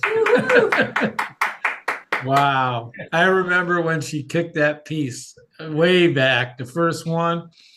And then after it, you know, I did my little open my mouth and stick my foot all the way down there and throat there and say something. That was unbelievable because when she first, that I remember, the first time she did this thing before it was called the Plath Path, I thought it was so brave and so important to go that path with the voice that she gave this particular. And then months later, I haven't heard you, and then you're back and you're still going. And then you take that piece and you do one back on yourself. I'm telling you, this medium you can kick ass, but when the ass kicks you back and you keep writing, you got to take when we dive into this art form, man. It doesn't stop. It doesn't stop teaching you. Just keep humbling yourself. I mean, what a thing to do. There were so many. I've heard so many thousands of women do the Plath thing that when she did it, there was something unique about it. And I just wanted to, I praised her then, and I can't believe she's still kicking down that road. It's really an amazing thing. It's really important because confessional poetry is a very small circle of known poets throughout time. And to tackle that through the self and then criticize the self back through it, it's important work. It's important work. And I think out of all the thousands and thousands and tens of thousands of women who have gone into the Plath path, as you call it, a lot of them did this mirroring work, but a lot of those mirrors didn't reflect back as powerful as something. That thing about be careful when you touch art, it touches you back. I think it's a good thing. So I just want to say I feel fortunate to be at the bookend of this little. We're good. Paul's turn. I know he's got something. Oh, well, I pick up on one of the points you made, just the kind of layering, the kind of switching back and forth, between your voice and the Plath voice, and how that becomes so layered and builds up this very complex web of observations and emotions. It's a kind of a vocal and spiritual dance that relies totally on the sound of one's voice. But be brave, know your worth, be proud of your whom. When you have the magic between your ears, Elizabeth, you should never self-doubt that. Never. Especially when you can channel a conversation with your muse and you, right? That is extremely difficult, right? There have been musicians that have done that, right? Like an alter ego versus themselves, right? But you had a conversation with your muse, right? When you're channeling that voice, when you're channeling that energy, the honesty has to come through in order for it to be as believable as it was. And I think that's what we got overall. That's what we felt more so, right? Was the honesty that came through in both of those voices, right? Like you said, when you have the magic between your ears like us, that's just one of my favorite lines, like us, right? That means you're not dabbling down the Plath path. You're all in, right? It's the only way you can say something like that, right? It's not like, oh, she did this and I do something like that. You said like us. And that puts you in the same vein, right? That means both of you are surviving on the same heart. And that's powerful, right? That's powerful. Wow. Talking to your ghost. I don't know. It sounded like you were talking to her. I don't know. Or I don't know which one is the ghost. Just saying. Thank you for doing what you do and continuing to do it, whether it's poetry or educating. You're an incredible human being, and thank you for continuing to share with us. I kind of like you on the guaranteed list. It's a different work. It's a different energy. I like it. All right. Listen, before we go forward, make sure y'all showing your love for RMT. Like for real deal, make sure you show your love to RMT because that dude is like the heartbeat of this space. Like we wouldn't be able to do it without all of the energy, all without all of the things that Ron does on the back end. Like this dude's all kind of incredible. Thank you, Ron, for all that you do. Truly, sir. All right, let's keep it going. You have heard this gentleman this evening. You can hear him on this live from the New York Poets Cafe.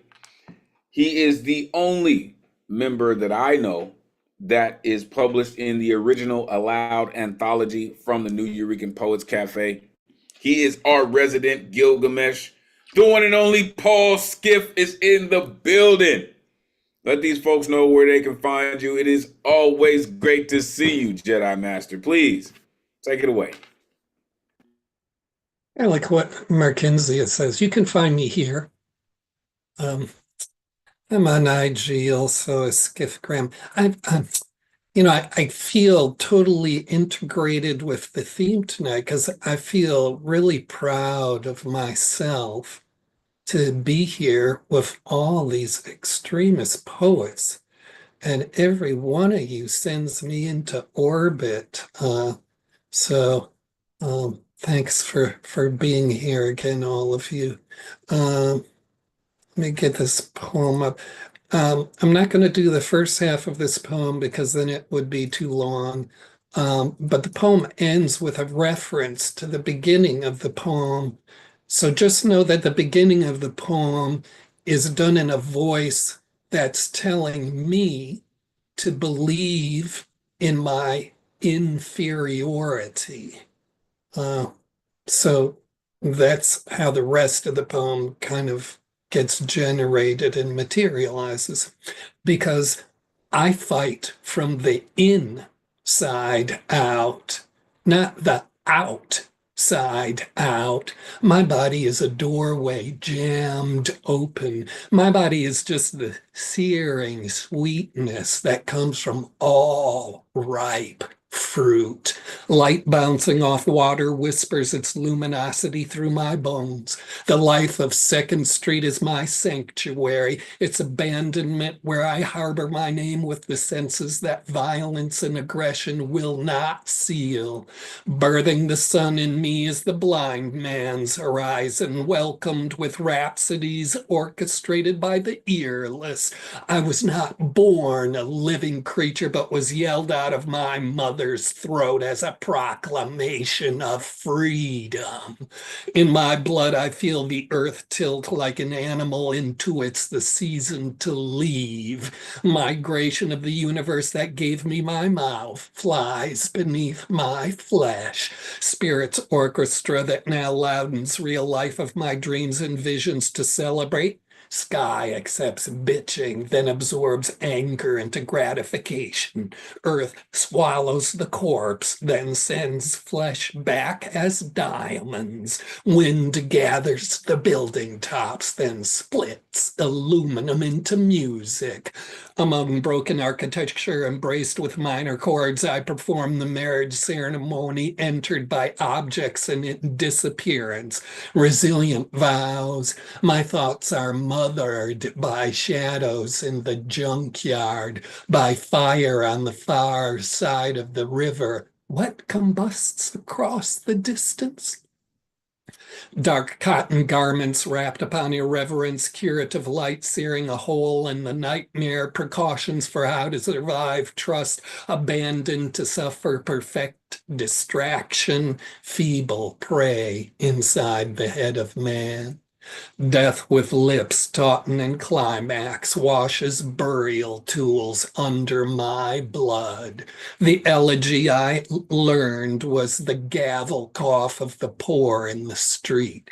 We played the same version of mumbly peg with our eyes. Flip precise measures of balance, metal blades, deep respect, suspended vantage on hazard, made from portion of necessity, impossible to search with fear. For all chance, I wear the grin of the space between 2 seconds, which has no name. My duration protected by finality, delivered with the speed of a blown fuse, by the length of time it takes a child to grow up in their own mind. Guarded by the broken edge of half-thought that rides with death to feed pure oxygen into the invisibility of giving up, I love you after everyone else has fucked you. I want to arrive too late to receive the message you kissed the third rail. So loss will replace object with liberty I want to be stolen from, that I cross back to what I was. And I could lie to you. I could fucking right out lie to you and say what I was Antonin Artaud's pencil, but I am red paint on the firehouse door. I could mark darkness and light around what you are, saying I was the blind poet Homer's Cain, but I am the shadow of a rat passing over dried blood of a young MC, seeped into grains of cement on the curb in front of the New Eurekan Poets Cafe. I could caress history's passion onto your body and say I was the dark, warm stone on Sappho's vulva ring. But I am longevity in an old woman's bent spine that sent River's voice to rhyme against bridge. You can't prey on me. You can't prey upon an emotion invulnerable for never having been shared. So the vicious and mean profit futility, where possession and ownership are confused into bright flashes by lack of purpose. Don't squint, hey, to grab at a second guess. That is the human world devouring you with its cheap shit, with its brutality, with ignorance, with enlightenment which empowers in proportion to its materialist adulation and vulgarity. Morning comes too soon. Morning comes too soon. Morning comes too soon, too soon, too soon. Hand down your pants before you can say no. Remaining like you, detached and fugitive. Remaining like you, detached and fugitive. I too have been pulled out into the ocean year by year, but I am inventing new holidays. Don't call anyone back day. Realize happiness in being alone and not speaking a single word to anyone weak. Accumulate as much aliveness as possible that cannot be taken away from me month. Take an expensive bottle of champagne, spill a spot on the breakwater, then hurl the luxury far out into the east river under midnight in celebration for letting 100 fiery voices loose on America's cartoon heart. National, slowly insert your tongue in the ear of the person who brings an ice cube, chocolate amaretto cake, whipped cream, and 2 dog collars to bed, saying they love you night. Provoking them to a climax the 3rd time is optional. How about this? How about this holiday I celebrate? International. Embrace the world in all of its horror day. Staring at the repetitious images of depredation unnecessary because from first-hand knowledge we know beauty is not a thing that exists. That is right. I agree with you. I agree. Beauty is not a thing that exists, and if it were, it would be quarantined. Beauty is not a thing that exists. But a person can still live in it. You can't push all your sirens of emotional starvation up the vulva my mother gave me and then turn the famished arguments on. If you think you were born to rob away all my possibilities, if you think you were given some legal power to abuse and control me, if you think you can suck my brains out the side of my head, do it now. That is right. That is right. Do it now, or that is right. Otherwise, that is right. You should keep your fucking mouth shut.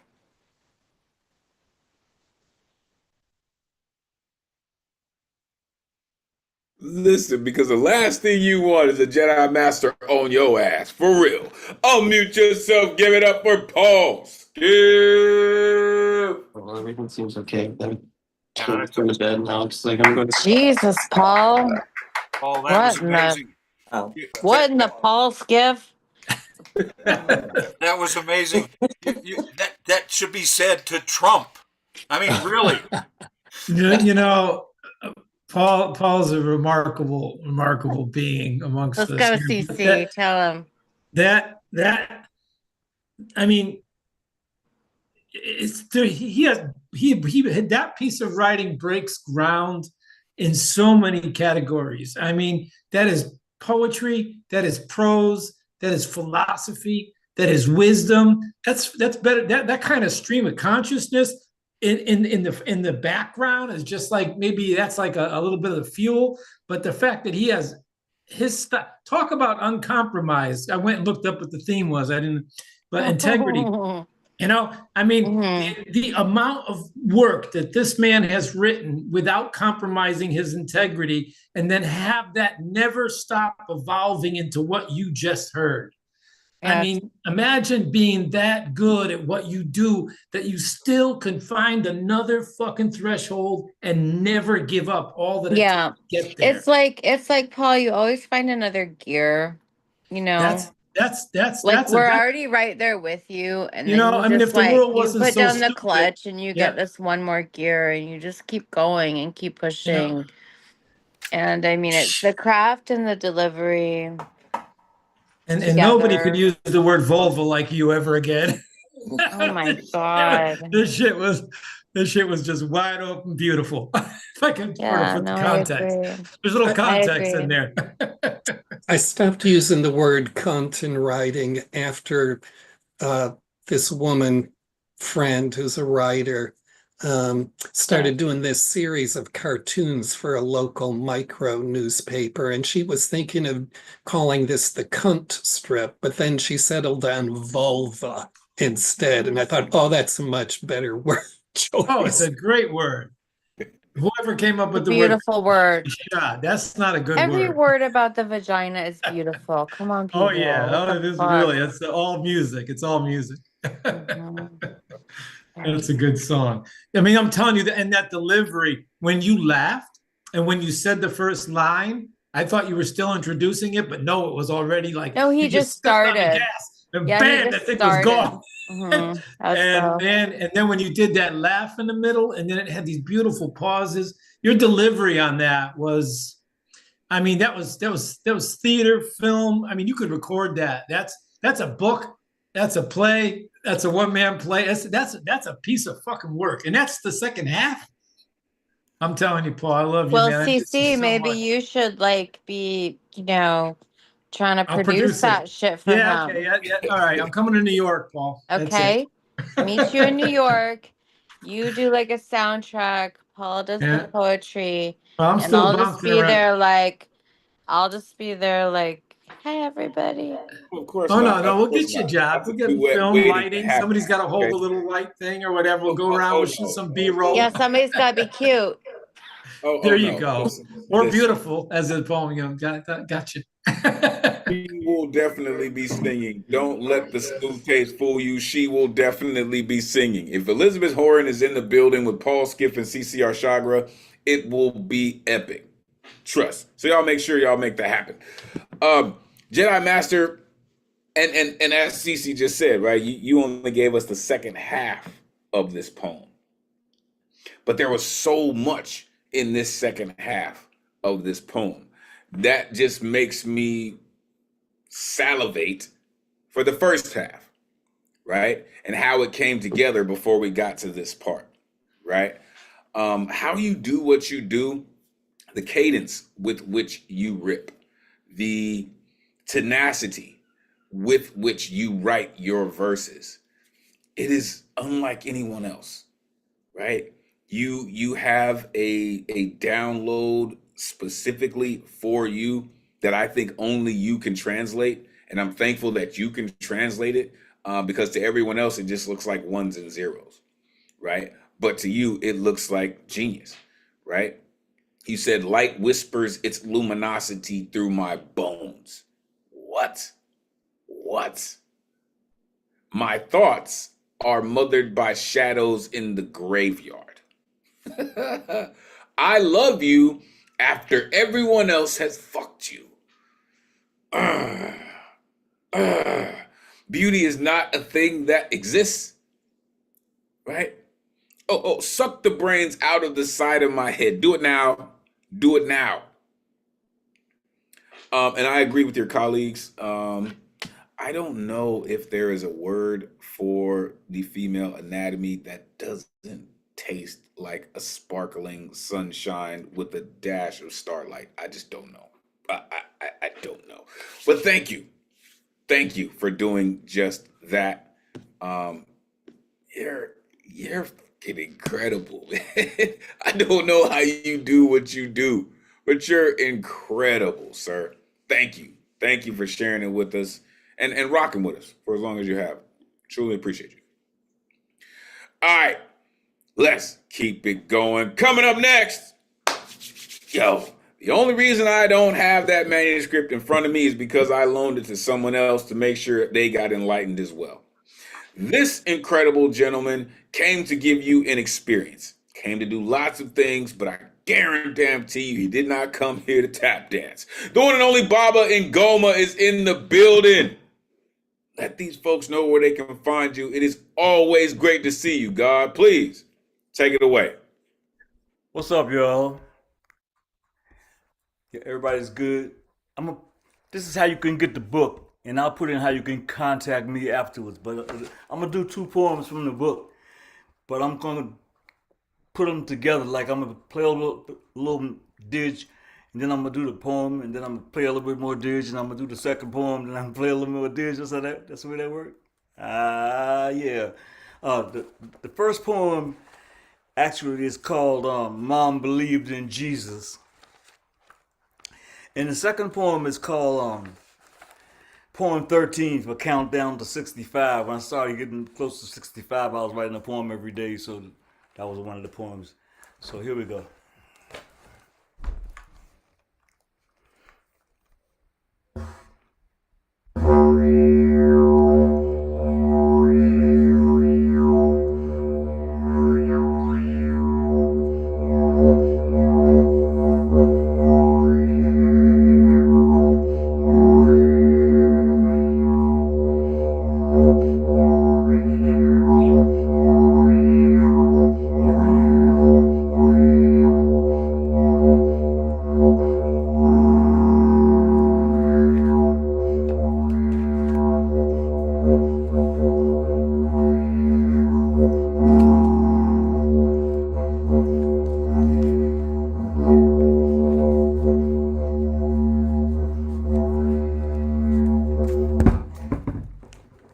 Mom believed in Jesus.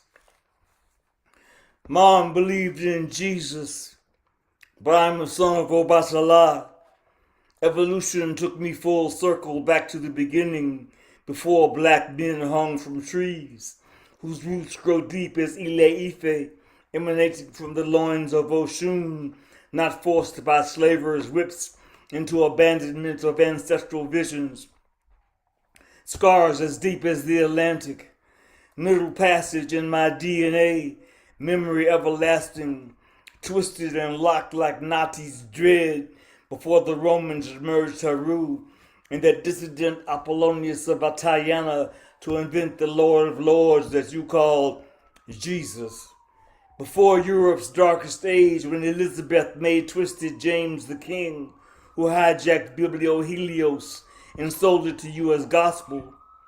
I came through pyramids to kneel at obelisks, secrets of the Sphinx I sing, for man fears time, but time fears the Sphinx. This Yadaki on my shoulders sounded the world into being. I descended from the cosmos, sent by Olodumare on the web of spiders before the earth had seasons. You tried to figure me out, not understanding the poetry nor the reason. You thought I wore my hair this way because of Rastafari, but those secret antennae were the connections to the messengers of gods that existed long before him. So don't be fooled by photographs that only tell part of the story. The soul has no beginning and no end. The kingdom of heaven is within, and this is just an image of my holy temple.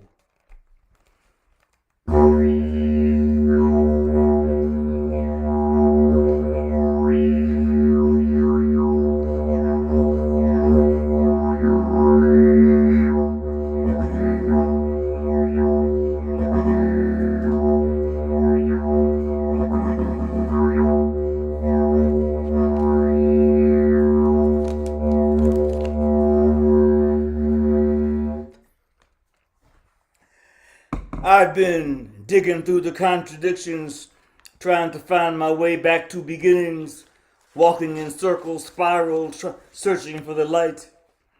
I've been turning over rocks, studying how his story turns back clocks, redefining definitions, separating spirit from apparition, searching catacombs and caves, found out secrets that were amazing, deciphered my way through mazes, trying to find the way. Studied the Bibles, Metanita, the Tao, the Quran, and texts from mystery schools, philosophers, scholars, and fools. Searched books to find Jesus, found that he was no Christian. But now I question his existence and understand your resistance to believe these things I'm finding.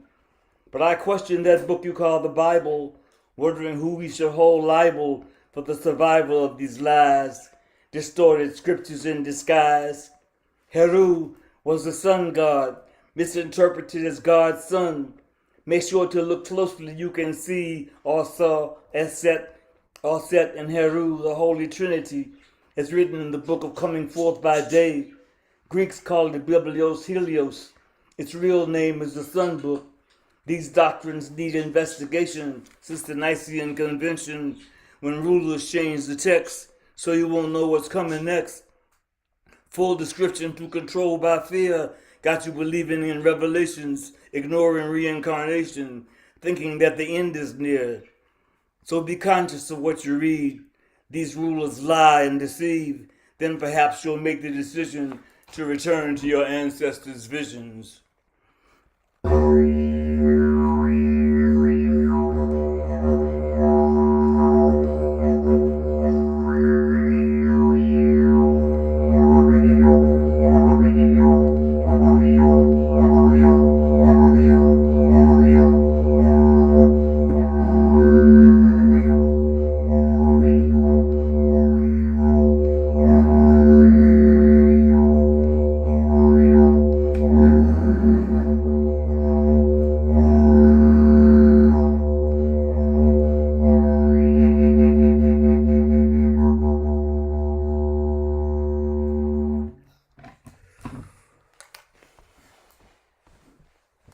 Yeah.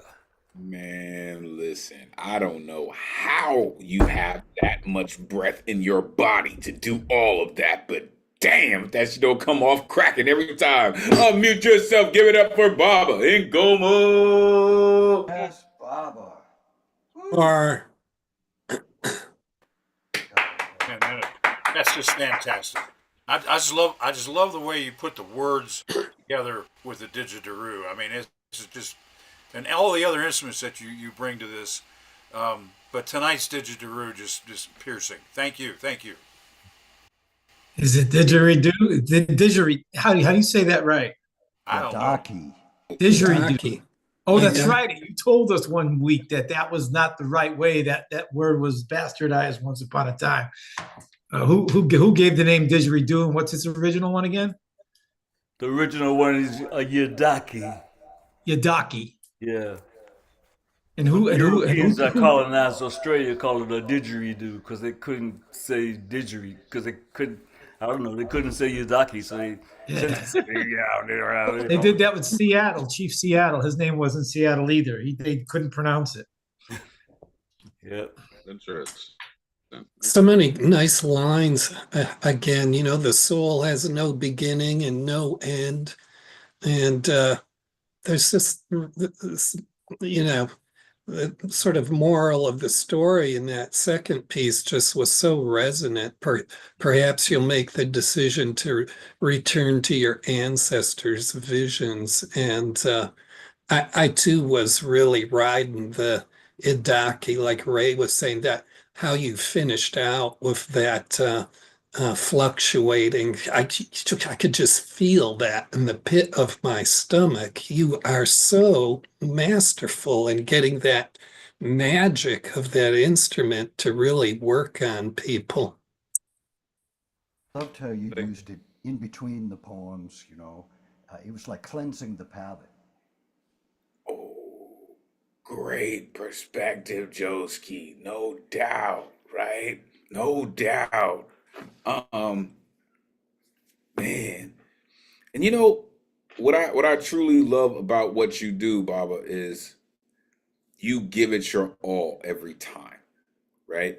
Every time we hear you, no matter what instrument you're using, you just give it all to your artwork. And there's nothing better than feeling that, right? And I believe that is what your colleagues are trying to remind you of, is that your artwork is always felt, right? As I've said before, it's always an experience when you get down, right?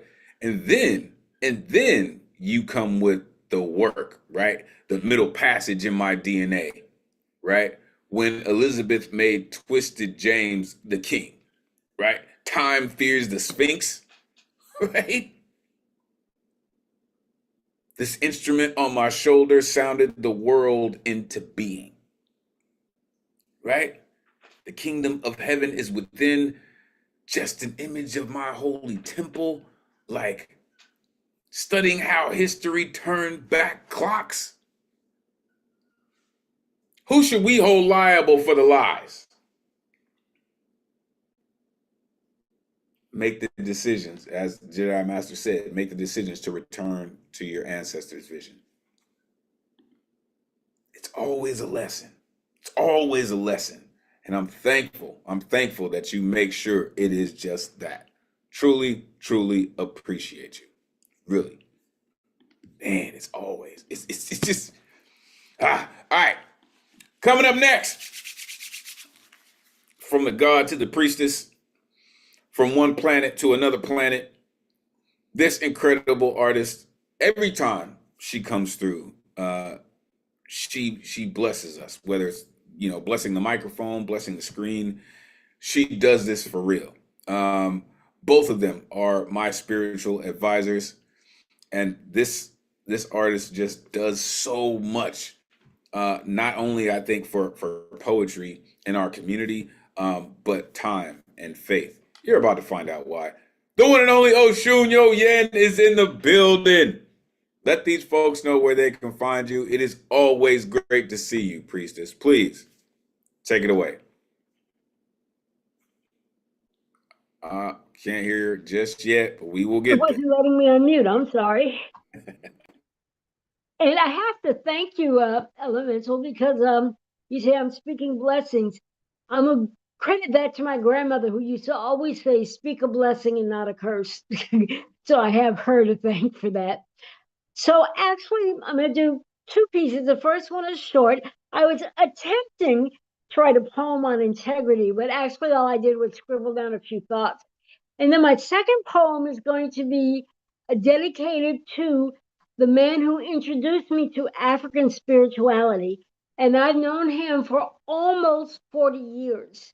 And all I can say about him in all of that time is he has never once wavered in integrity. And I can't say that about too many people. Never once. Okay, so the first one. Just consider this integrity. And I put my contact information finally for the first time in the chat. So the first one is integrity. A few random thoughts. Let's just call it that. Integrity, your devotion to living by the divine heritage breathed into your being when you stepped into this dimension from the spiritual realm. Integrity, your commitment to shining the brightest light in your soul, no matter how midnight the road is ahead. Ancestral integrity, embracing and living in the richness of wisdom infused in your blood, mastering and using the talents gifted freely to you through the long line of your ancestors you are a blossom of. Integrity, sing this sacred song that vibrates with love into the spirits of those that live and visit your space, and watch the changes that elevate everything around you. Yes, embrace commitment, devotion, honor, and integrity. Integrity, the solid rock on which masters are born and reborn.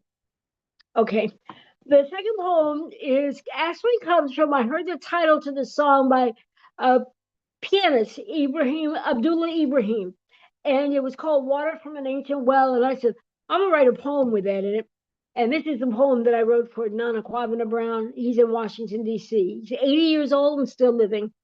And again, never once wavered in integrity. He's water from an ancient well, fresh yet full of ancient DNA, the markers of future genius, the resurrection of countless ancestors born together in one body, born from the sacramental waters of quintessence, born to manifest spirit from the prophecy of the stars, the sacredness of the earth, and the sacrosanct mastery of being. He's water from an ancient well, just one sip quenching the deepest spiritual thirst, opening the overgrown crossroad in the soul where spirit intersects mind, the shimmering domain of our accomplishments. He's water from an ancient well, pure, refreshing, integrity, ablutions invoking good character, divine intelligence, loving kindness, family bonds, dreams come true, destiny directed intent, rising from even the darkest nadir. He's water from an ancient well, the conduit of the ethereal roots in heaven. His focus on the sacred invocation of your divine origin, and the iridescent manifestation of the divine alchemy is just sleeping in our hands. He holds the incantation in simple words for us to wake it up and exercise it to its radiant zenith. He's water from an ancient well, a rushing river hidden in his crystal depths, chanting the celestial enchantment that recalls the tangerine tawny gold dawn of the universe in our hearts, the source of our power. He's water from an ancient well, the reservoir where the deities find abode, the lightning conduit where messages are born, spoken, and made manifest. When lightning kisses water, the guidance is luminous, success is assured. He's water from an ancient well. There is no life without water. Everything live on this earth has its genesis in water. We come to drink his wisdom, compassion, his advice, his guidance. He leads us to that ancient well we are all reborn from primordial amniotic waters, full of ancient DNA, mothers and fathers of pure geniuses, a sacred space of resurrection for countless ancestors born together in one body, shaping the here and now from timeless old and new souls, children from the waters of an ancient well. He walks us to the path, exposes to us who we really are, holds a nova star lamp that pierces the great indigo void of our forgotten place of beginnings. He navigates the river of mysticism and brings us home to our ancestral well of souls. He's water from an ancient well. Oh, like if that just doesn't sound like a fountain of youth, I don't know what does. Unmute yourself. Give it up for oh shoot, yo, yeah. I love you educate, you teach, and you dance and you sing. It's so beautiful. Your work is so important. And when you went the water, I just kept getting. And I do not like Nestle's at all. I'm going to put this mildly. And the amount of, I mean, of all the war criminals there are in the world, when you hear that piece and then you think of what both the government and that corporation has done to water, and then you put that together with what you just said, that's like beyond genocide and Holocaust combined, what they're fucking with. And thank you for bringing that up.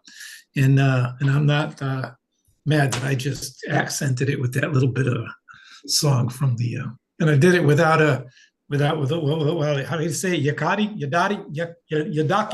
I did it without the yadaki. Be a great name for a cafe, by the way. We're right here because water is just so sacred. So sacred. And intelligence, the amount of intelligence there is in water. I mean, we're way, way, way down the scale to the amount of intelligence and memory. And that scientist that did that science experiment where he said, "Fuck you, water, I hate you, no good." And I mean, that's when science and water even made that not mythology or a belief. That's like, it could feel.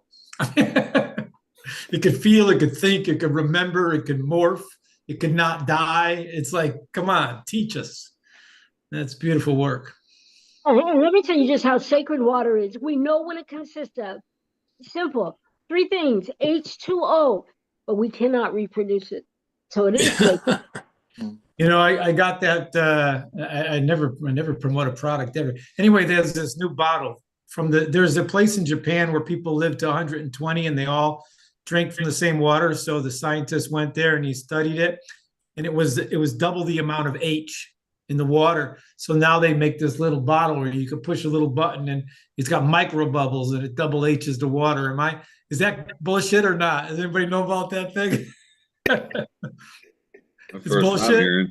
Yeah, first time I'm hearing it too. Double H to water, huh? Okay. Yeah, it's a micro bubble thing.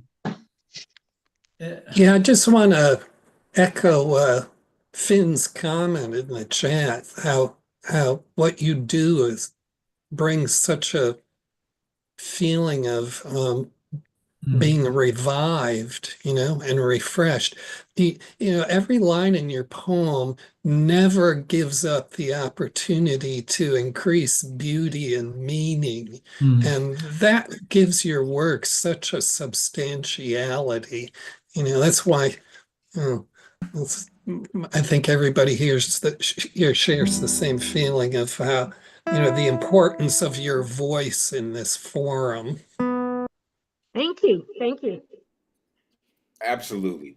Absolutely. And as I've said, right, you bring a blessing with you every time.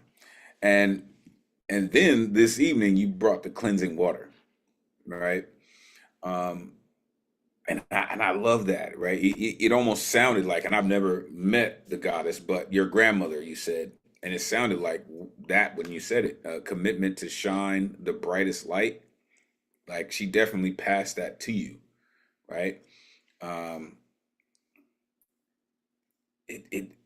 The solid rock on which masters are born and reborn, right? And then the waters of an ancient well. You make me think that you have tasted said water, right? The sacramental waters of quintessence, right? I saw the daughter of Krypton jump on that one too. The divine intelligence, the conduit of ethereal roots, divine alchemy sleeping in our hands. What? When lightning kisses the water?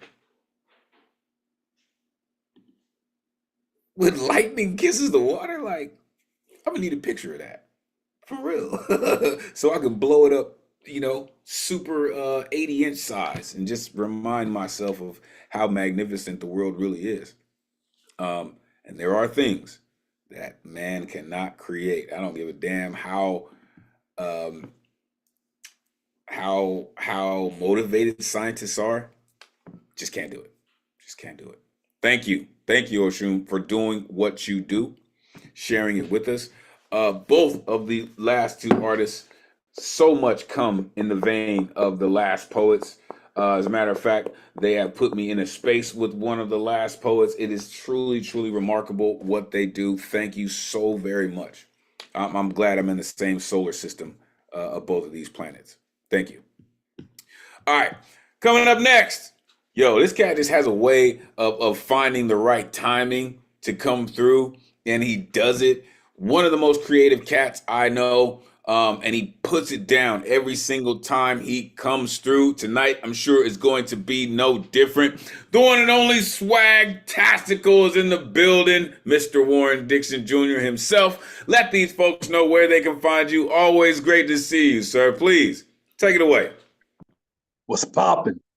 What's poppin', Elemental? Good to see you, buddy. Thank you for the recognition. And it's good to see everybody else as well. I have two things I'm going to share tonight. One is going to be a poem, and the other one is going to be a song. So I'm going to actually start with my poem. And in case you guys don't know, May is one of my favorite months of the year, not only because it's Mother's Day, but as many probably know, May is also Mental Health Awareness Month. This month is really special to me because as a guy who does have a mental illness, I feel like a lot of times we don't really speak about our mental illnesses and we're not as vulnerable as we should be. So I wanted to share this poem in honor of Mental Health Awareness Month. So this is called It Started as a Whisper. I don't know when I stopped feeling like myself. It hit me out of nowhere, like a storm on a sunny day. I don't know what caused it, but suddenly I couldn't feel what I used to. Things I liked doing before, they didn't make me happy. It was disappointing giving up the things I loved, but there was no other choice. What's the point of doing something you love when you stop loving it? Every task, big or small, it felt like a chore, pure emptiness inside me, no matter what I do. Even when I laugh sometimes, I was just playing pretend. My life felt like I was an actor on a stage. None of my emotions were what I truly felt. It began as the smallest whisper, but now is the loudest scream. Inside my head, it's taking over my life until I can't take it anymore and I'm dead. So that was it started as a whisper. And then the second thing, as I mentioned, I do have a song. Yes, I am a musician. Poetry is not the only thing I do. So I have the link that I'm going to now share to Elemen2al so he can pull it up for you guys.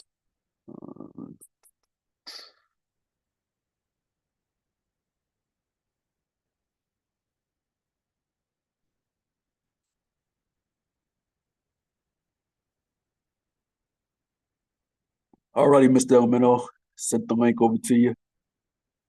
All right, let's see if we can make this happen. I trust you on this as I usually do. Trust you on this as I usually do. Yes, sir. Yes, indeed. And while he's getting that up, it's coming. The song that you guys are about to hear, this one is entitled Beautiful Is Me. I originally started on this song back in March for Women's History Month. And I figured, since Mother's Day is coming up, I figured this would be a song dedicated to, the sisters and the mothers. And really, it's dedicated to all the ladies. And what else?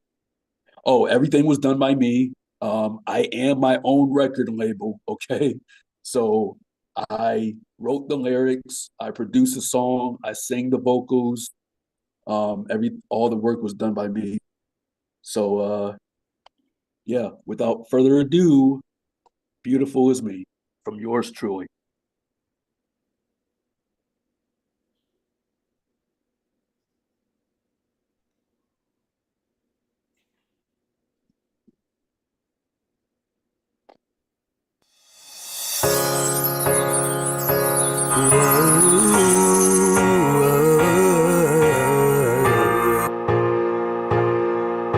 Yeah.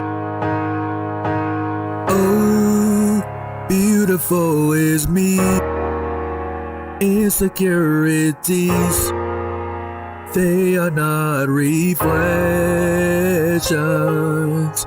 Oh, beautiful is me. I just want you to see I am the new direction.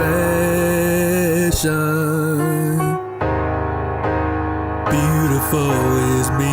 All the things that I had only went away.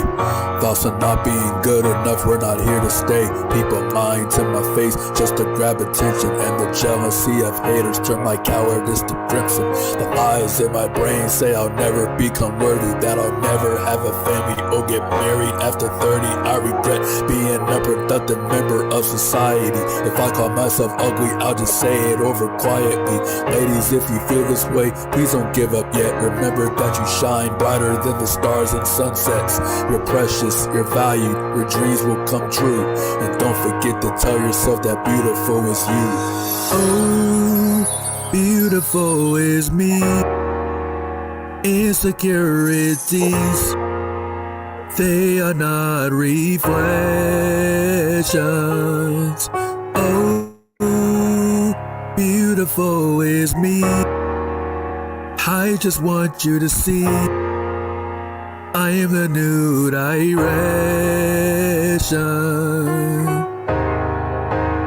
Beautiful is me. The Bible says that God made us in his image. Tell me why we're playing him like it's a game of scrimmage.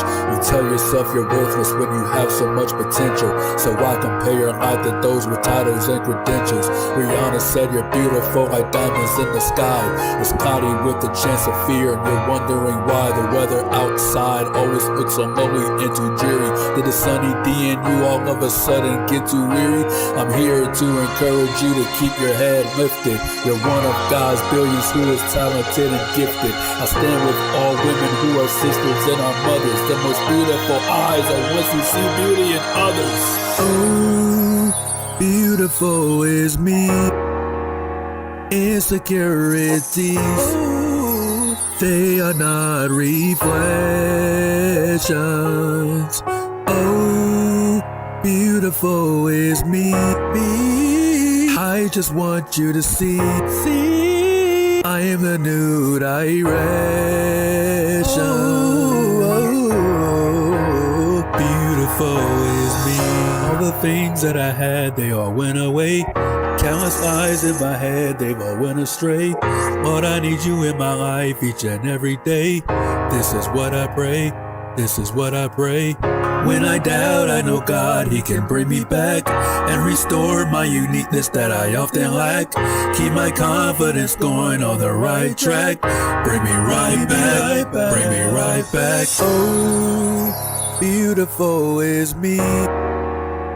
Insecurities, they are not reflections.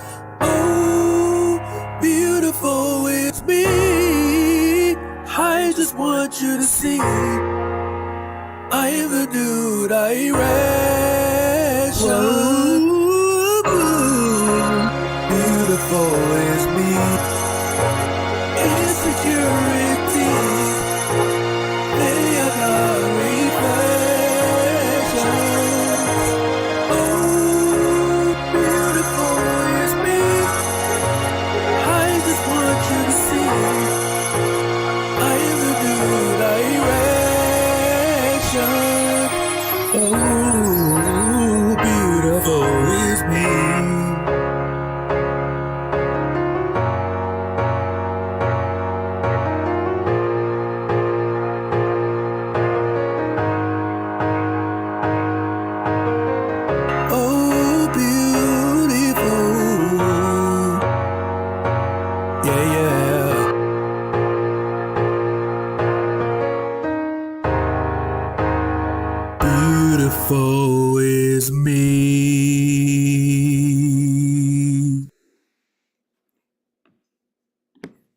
Yo, I don't know how, sir, but you made that pretty damn cool, man. Unmute yourself. Give it up for Warren Dixon. You are Woo-woo. beautiful. Good And job. so is your That was song. really nice, man. Really good. Hey, Elemental, do me a favor. I want to since this song was more so for the ladies, I want their reaction first, and then the men can jump in, if that's cool. If the ladies have commentary, please do. I just thought it was beautiful. It just, you had me humming it and singing it and feeling all good. I appreciate it.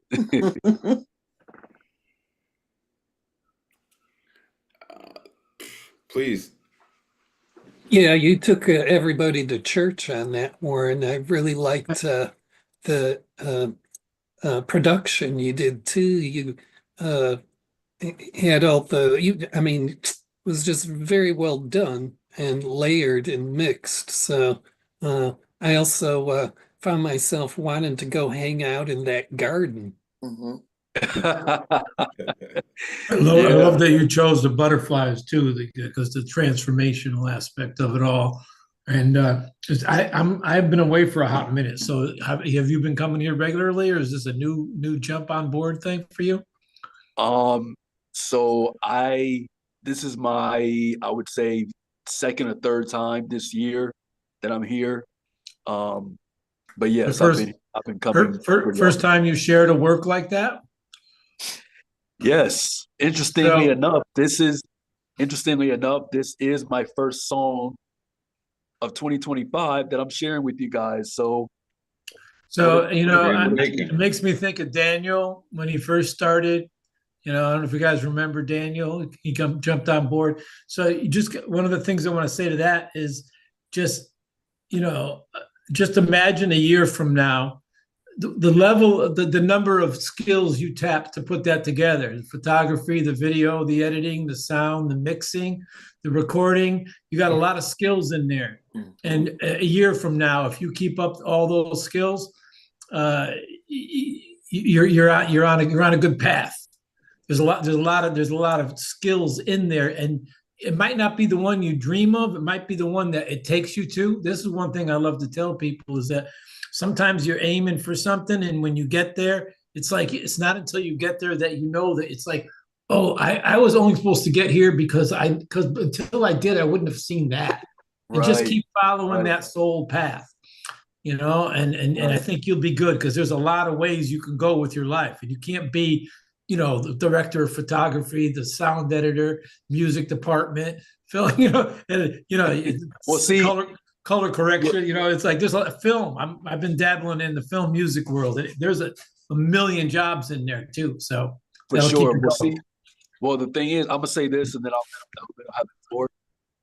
The thing is, as I brought up before, I am my own record label.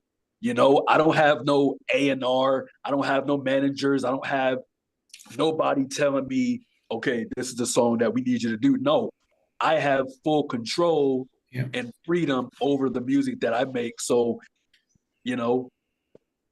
I'm my own instrument. So I have full jurisdiction over my own studio. Right. Mm-hmm. So, Elemental, the floor is yours, buddy. Jedi Master. I spoke my piece. I would second what CC said.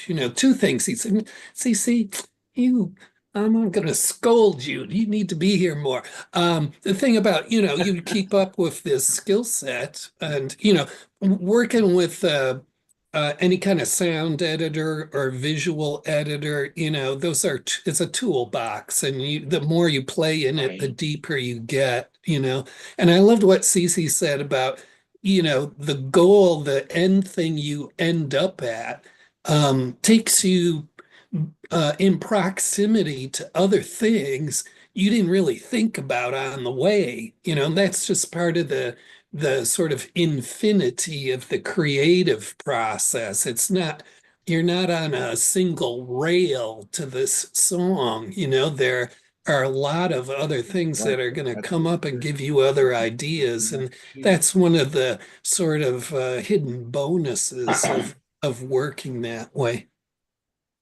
For sure. Listen, thank you for ushering in the mental awareness month with such a great song, right? Your harmonies were on point. The music was on point. The piano was spectacular. As your colleague said, the visuals were on point. The garden is such a beautiful medium to kind of bring that out, right? The lyrics, beautiful as me, right? That's acknowledging the fact that you can see yourself, beautiful as me, right? And not seeing the mental illness, but seeing the true essence of who you are, right? Right? And then the way that you express them in your song, that's priceless, sir. Honestly, that's priceless. There are people that can play, there are people that can video edit, and like CC mentioned the color, but when you sing from your heart, it sounds like that. When you believe what you say, it sounds like that. Beautiful as me, I don't even know if I could say that. And I kind of dig myself sometimes, but I don't know if I could say that. So that truth is the most beautiful thing that I heard in that whole song. Beautiful as me. Thank you for that. The production, the honesty, the truth, and the fearlessness to share it with us. Amazing, sir. Thank you. And as your colleague said, one, don't be a stranger, and two, stay on that path, because that's work. You got that work. Appreciate you, man. Truly. All right. 4 folks left on the guaranteed list and 1 on the good luck round. Coming up next, this artist joined us last week, and I think she got the message that she is now part of the greatest community in the world. Her poem last week brought so much clarity to us, and I'm sure this week will be no different. The one and only Francis Sharp is in the building, y'all. Let these folks know where they can find you. It is great to see you again. Please, take it away. Thank you. So good to be here. You can see me here. I'll do 2 poems, and I'll try to actually see them this time. You know, that last time I couldn't find the other one. So this one is Get a Grip. We all better get a grip before it's way too late. Because if you know what I know, you must realize there's a lot at stake. I'm not just talking about a real hard day or a very brutal night, but considering our present unstable state, we need to protect our human rights. How can we do this? It's a profound question for us all. So our communities need to put our heads together before we suffer a fatal fall. Maybe if we search ancient history and even some recent protocols, then we may find how others devised ways to ward off disasters that could have hurt us all. Even back in ancient times, folks had to learn to take a stand. And if you know, like I know, it's way past time for us to institute fair humanistic demands. Who are we waiting for to decide what needs to be done? It's you. It's I, mothers, fathers, sisters, brothers, daughters, and sons. In other words, positive change and enlightened commitment is in the hands of everyone. So stop sitting around complaining, always blaming someone else, and explore your own talents that can help others, not just yourself. You know your own gifts and what your strengths are. Now it's time to unselfishly use them to help our world, whether near or far. Are we waiting for extraterrestrials to somehow come in and help? Or are we finally going to understand that we were put here to do things for ourselves? Straightening out differences should never include bombs and guns, just level-headed tactics that can be a win for everyone. Think about it, then act on it before it's too late. That's that one.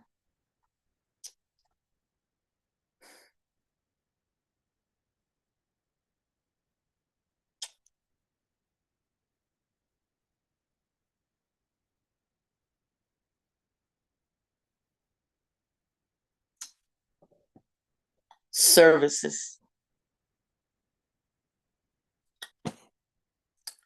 When your services are no longer needed, you must learn to walk away and pray that your broken heart can soon mend as you search for brighter days.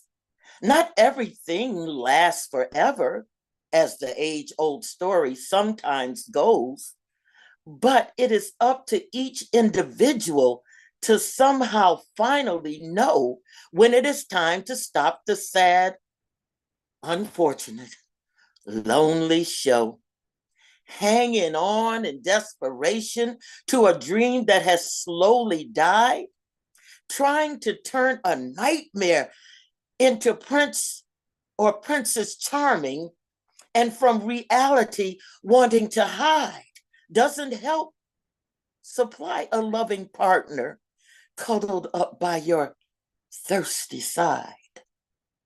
So free yourself of the heavy baggage that is holding both of you down, and maybe you can find compatible partners on your wiser second go round. Try it. You might like it. I did. That's it. Wow. Wow. We had to wait a week for the second poem, but damn it, we're here for it. Unmute yourself. Give it up for Francis Shaw. Thank you. I'm so glad to hear someone calling out the political situation like you did in your first poem. I think all of us need to do that. Thank you. You're welcome. Yeah, I've never, when was the last time you heard somebody say the phrase a win for everyone? That's totally a shot of light in my face. Yeah, that's just amazing. Robert, if you have something to say, please do. Please do. You are more than welcome to add your commentary. Listen, when you do things like that, and you do mention everyone, right? When you say lines like, you must learn to walk away, right? Before we suffer a fatal fall, right?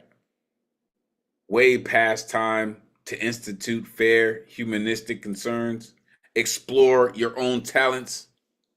We were put here to do things for ourselves. And how many people have we seen that are being led by some dog, some animal, some line of thinking that just makes no sense at all, right? But it's logic. And some people don't invest in logic. Some people don't live in logical thinking. And that's why it comes off to us like, where in the world, like you said, are we waiting for extraterrestrials? Or are we being led by extraterrestrials? I'm not sure, right? But how you put that together coming from your voice is something that I believe that we all needed to hear. And as Ray Whitaker said, probably the politicians need to hear the same thing. Thank you for being fearless enough to write it and share it with us. Absolutely amazing. Thank you. Listen, I continue to tell y'all, this is the greatest community in the world. And we continue to show you that each and every Thursday night. And we're not even done yet. Coming up next, all the way from Colorado, the Earth poet himself, author of The Impromptu of Love of Music, and his new work, Animals. Yo, I cannot wait to get into this. This incredible artist, man, I'm telling you, he has a way of telling you what the earth feels like, what it sounds like, and what it tastes like with every stanza of his work. The one and only Ray Whitaker is in the building, y'all. Let these folks know where they can find you. Always great to see you, sir. Please take it away. Oh, thank you very much for that introduction, Elemental. And if I was any good at marketing, I would read poems from the book. But I'm going to read you 3 tonight that one of us is of the earth, and it's called No Explanation. The breeze was just enough to ruffle his hair. Retreated to the woods, living in a tent now for 2 months. His dog the only welcome companion who listened intently. German shepherd cocking his head sideways to the right when he finally spoke. Everyone in his family was surprised, concerned, imagining drifting into trouble. As one day went to the next, North Carolina woods in the mountains, greens talking to him, poplars creaking, oaks and maple leaves rustling, the almost silent footfalls of bears that visited in the dark night. No explanations were forthcoming. Those previous events precipitating this camp stood for themselves. His eyes, talking with his eyes only, told the tale of the many clear tears, sadness which needed no words, healing as one day passed into the next. Thank you. My next one here is called Only 71 Years in the Making. I have a poet friend in Scotland, Finn Hall, whose book is titled Only 1800 Years in the Making. Rooted in his historical past, says his family shows up that long. Only a few close friends have I within my shorter time. These have lasted nowhere near Finn's title. Nowhere near Finn's title. I have contacts and resultant activities that have persisted in my lifelong spread of authenticity, my service to the greater good, coloring my life with flavors to the olfactory. The strengths there are inherent, not genetic, environmentally given by parental example, coupled with the rare compassion gene, which was, in my case, fortunately genetic, and luckily born in a nation standing against tyranny. Both my children know, my children's children also realize that I am occasionally colored a deep red, sometimes a royal purple, and on my flagpole I fly a man's fiercely independent yellow over sea blue. There isn't likely 71 more years to be made. Another 20 would be nice, though, allowing all the micro tears received to heal up by living life. Thank you. And I'm gonna end with this one, and it's a political comment, and I just want to acknowledge Frances for making hers, and I want to suggest to everyone, humbly suggest to everyone, all the talent in this room, to make political commentary a part of your writing, because we need it in this nation. Here's mine. Normal to not remember those things after only a few days, lost in the shuffle, depending on so many things.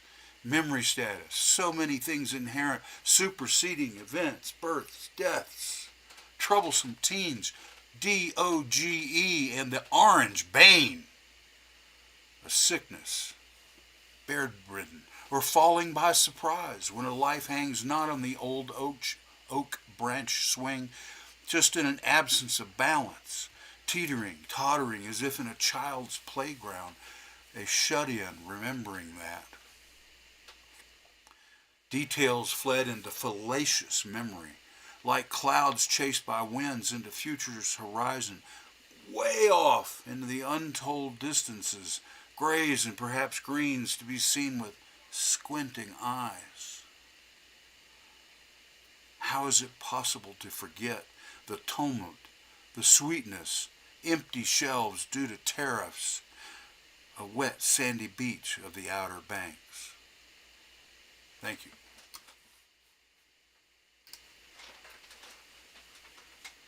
I don't understand how you can be so damn rowdy and political and still have such a soft ass voice. I don't get it, sir, but you are. Unmute yourself. Give it up for Ray Whitaker. Ray, beautiful work, man. Right. And thank you for saying how important everything is political sometimes. Yes. As soon as you got two people in the room or two voices in your head. Yes. No doubt. That part. I've been writing a lot of political stuff lately, and I go to a lot of open mics, and some are live and some are Zoom, but I love this one. But what I was going to say was that I'm stepping out of my reserved self and reading these political things because our nation needs it right now. We need, as a group, to speak so that others hear, and their pictures in their minds start to develop and work more. And anyway, I really encourage everybody to do something. Thank you for that, Ray. Yeah, this is the place, Ray, you know very well. This New Eureka Poets Cafe was created to overcome, and it is the founder's vision. I think, a community cultural center that's gone global, and it's a place for that community from wherever they are on this globe to come and stand up and speak out. Yeah. And this place will never change from that. What you could not surgically remove or explosively blast off that purpose from the New Eureka Poets Cafe. I'm in the right place, yeah? Yeah. Oh, yeah. Right place. Oh, yeah. Now is the hour. Thank you, everybody. Thank you very much. Ooh, now is the hour. Listen, like you said, this is what we're here for, right? And books like this, sir, should remind you that you're in the right place, right? Make sure you are plugging in with Ray Whitaker. Get yourself a copy of Animals. It's, like I said, he has a way of doing this. And then the fact that he went political on us. Did you call the resident of 1600 Pennsylvania Avenue the Orange Bane? Yeah, he did. He did. I was like, oh my gosh. It is a dark night. I'm just saying, it is a dark night. Wow, that was incredible, sir. Only 71 years in the making. Get out of here. I don't believe it. In a nation standing against tyranny, yes, we are. Right? Talking with his eyes only. That's the beautiful thing about artists. And this is what I love about artists and poets, is even though we say so much from our soul, so much comes out of our mouth, our body language, our eyes tell so much more of the tale. right? You're incredible, sir. And I want to thank you for doing what you do and plugging me in to incredible work like this. Thank you, sir. I appreciate you. All right. Coming up next, 2 left on the guaranteed list and 1 on the good luck round. Coming up next, I know things get crazy in our life, in our worlds, but we have the luxury of this incredible gentleman bringing our week into balance. The one and only Joski C is here, y'all. Whew. Let these folks know where they can find you, Joski. It is always a pleasure. It is always great to see you, sir. Please take it away. Oh, thank you, Elemental, and thank you for such a warm welcome. Coming through?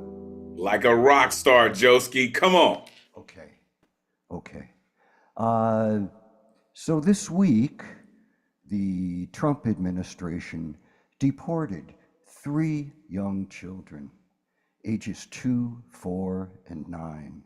The 4-year-old was a cancer patient. They deported him without any of his medications or any of his care.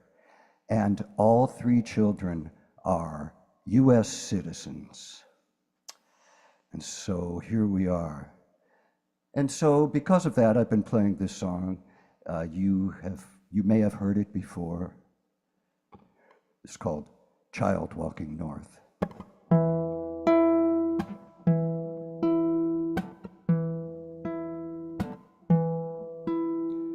I am a child walking north. I am a child walking north. I'm so tired, you just shut the door.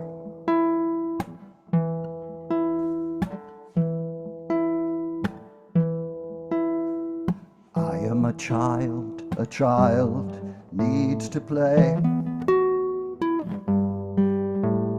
I am a child needs to play.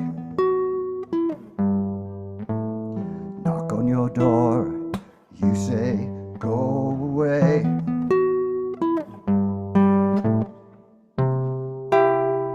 I am just a little child.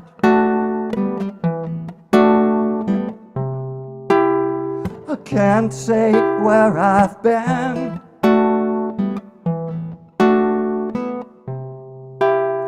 But I know what I've seen.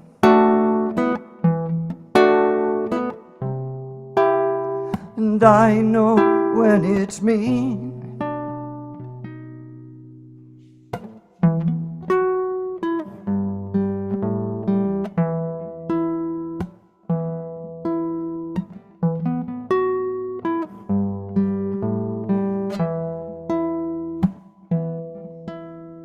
I am a child walking toward a wall. I am a child walking toward a wall. You're so scary, I'm so very small.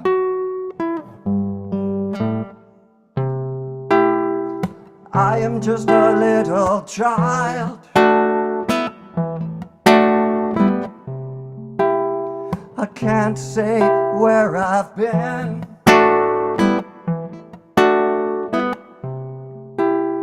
But I know what I've seen.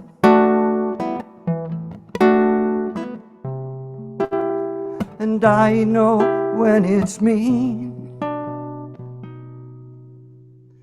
I am a child walking north. A child walking north. A child walking north. A child walking north. A child walking north.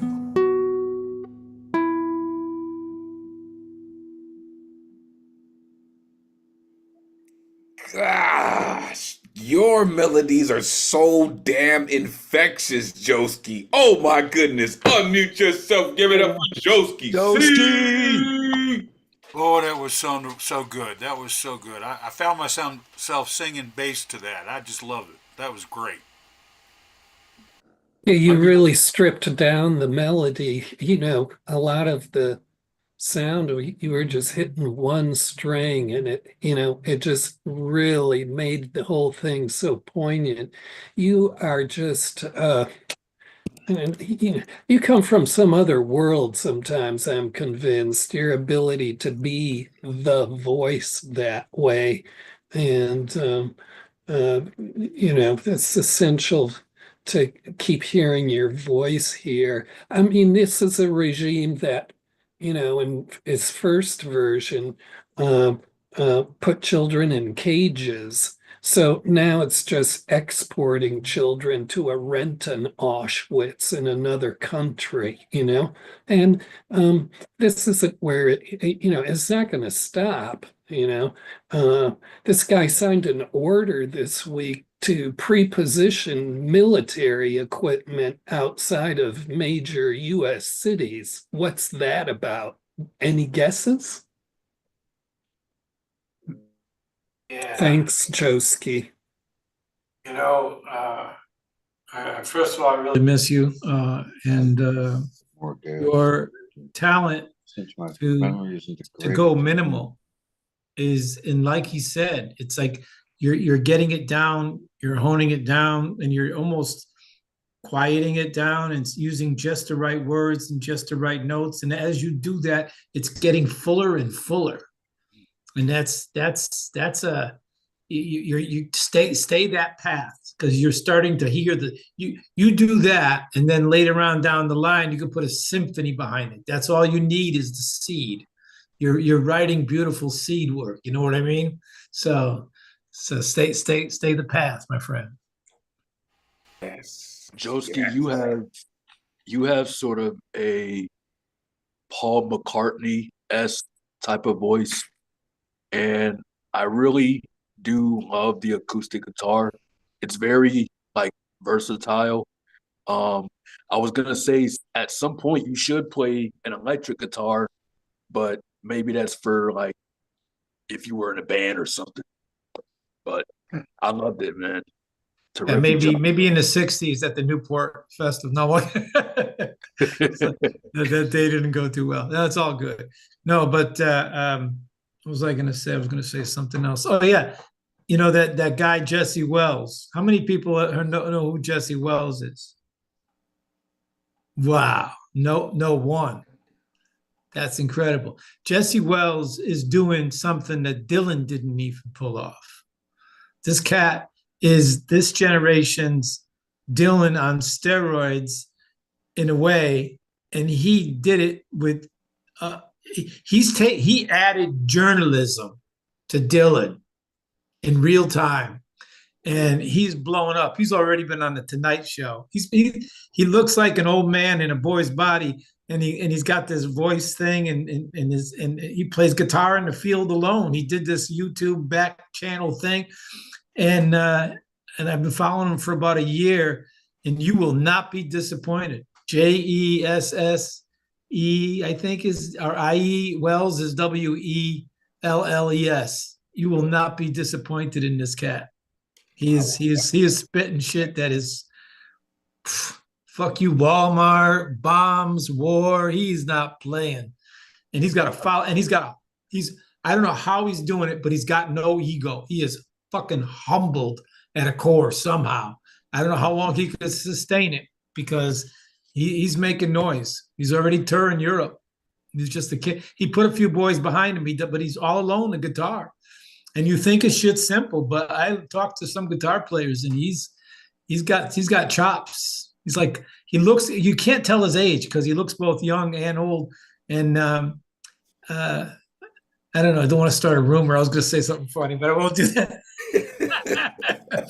Okay, but thank you, Joski, and give this cat a chance. I think this generation's got a voice. You're right, CC. Thank you for that. I'm going to be looking into that. I'm gonna be looking into that, cat. I don't frequent late night talk shows, but I'm gonna definitely check into that.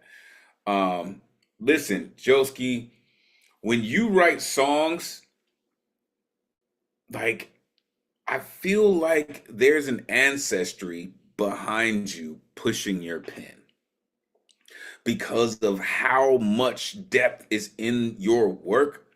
And listen, you always make room for your guitar to sing. Your voice is on point, right? Your melodies are always on it. But you always you again, you and your instrument have such a symbiotic relationship. It's beautiful, man. It really is. You don't overwrite your music. You don't overplay your instrument. Both of you have found such a beautiful balance. It's uncanny. It really is, right? Like I could give you lines, but it's the feeling that you generate, man. Like your lines are always on point, but the way that you play your guitar into the lines that you're saying in your poetry, really stellar, sir. Like it really is stellar. Got you. I inspiration got him. It's kind of like someone shooting for the stars and they just happen to land on the moon. It's just incredible, sir. Thank you for what you do and continuing to share it with us. It's always a pleasure hearing you. Thank you. Thank you. All right. We've got two more artists this evening, and we are going to close out the night. So, one on the guaranteed list, one on the good luck round. Coming up next, we have heard his commentary throughout the evening. He has, going through whatever he's going through, life been lifing, but he found his way back to us this evening. And I guarantee you will not forget this cat beyond his commentary, but you will not forget what he does this evening. You're about to find out why. The one and only CCR Chagra is in the building. Man, CC, it's been too damn long, sir, but it is always great to see you and hear you. Let these folks know where they can find you. Please, take it away. Great to see you. Yeah, let's see. I'm gonna put this thing in the chat here.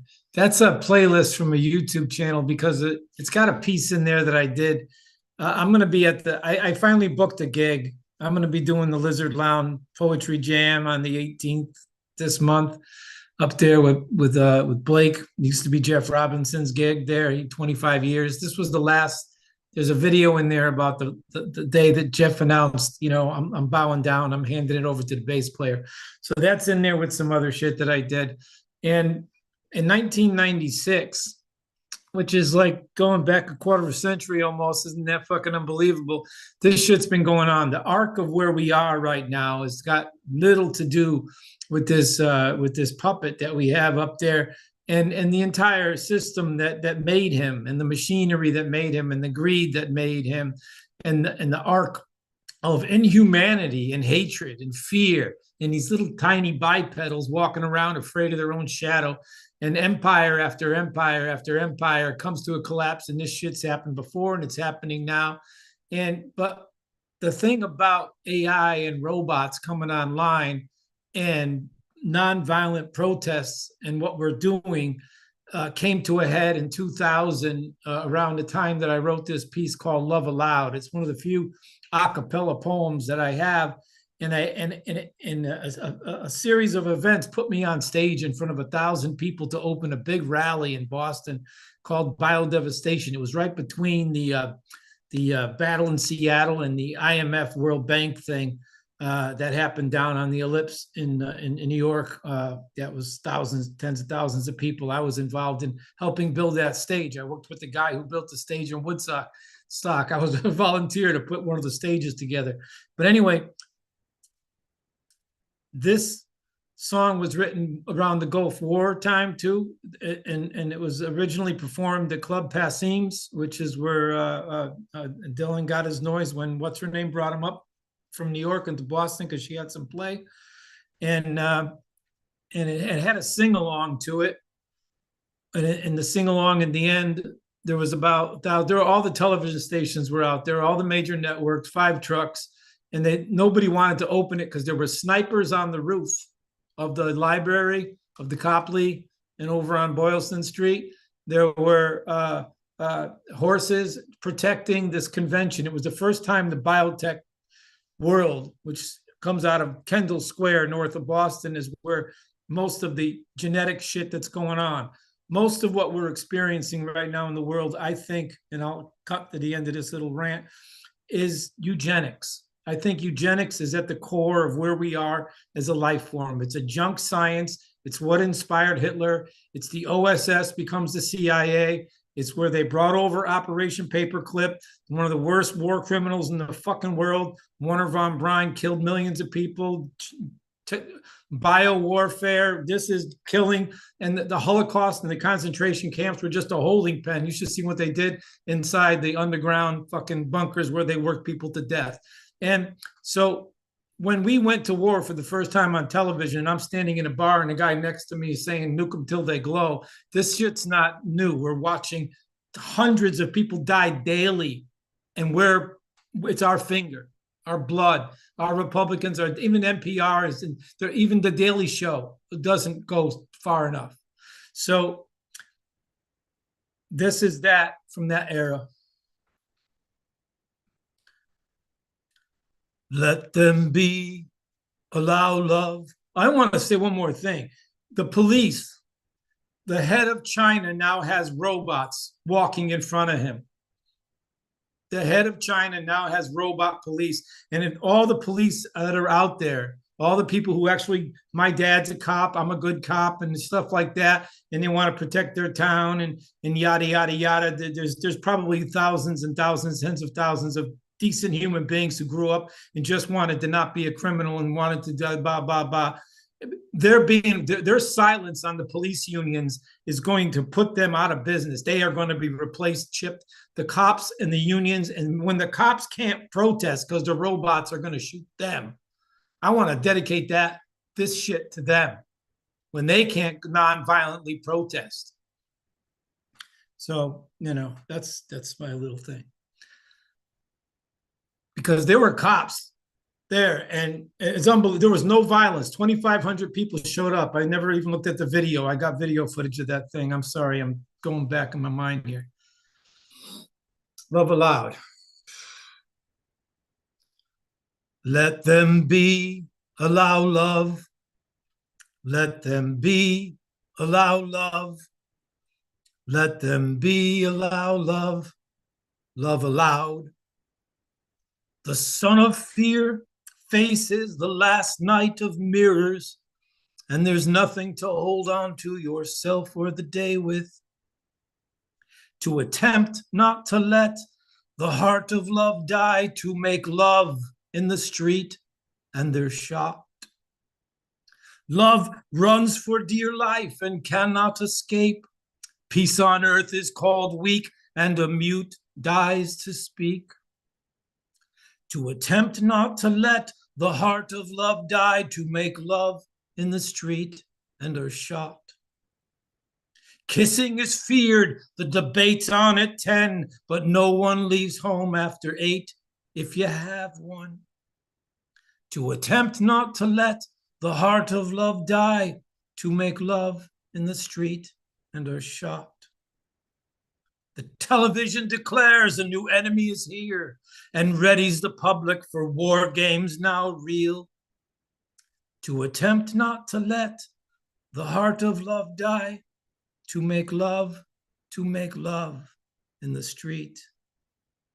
They declare when they're caught, they represent the two sides of the so-called soon-to-be war. But we don't want to fight. There's no war, it's all hype. And we don't want to live life in fear, it's too short. Hear them cry out for love, hear them cry out no war, hear them cry out for peace, and they're shocked.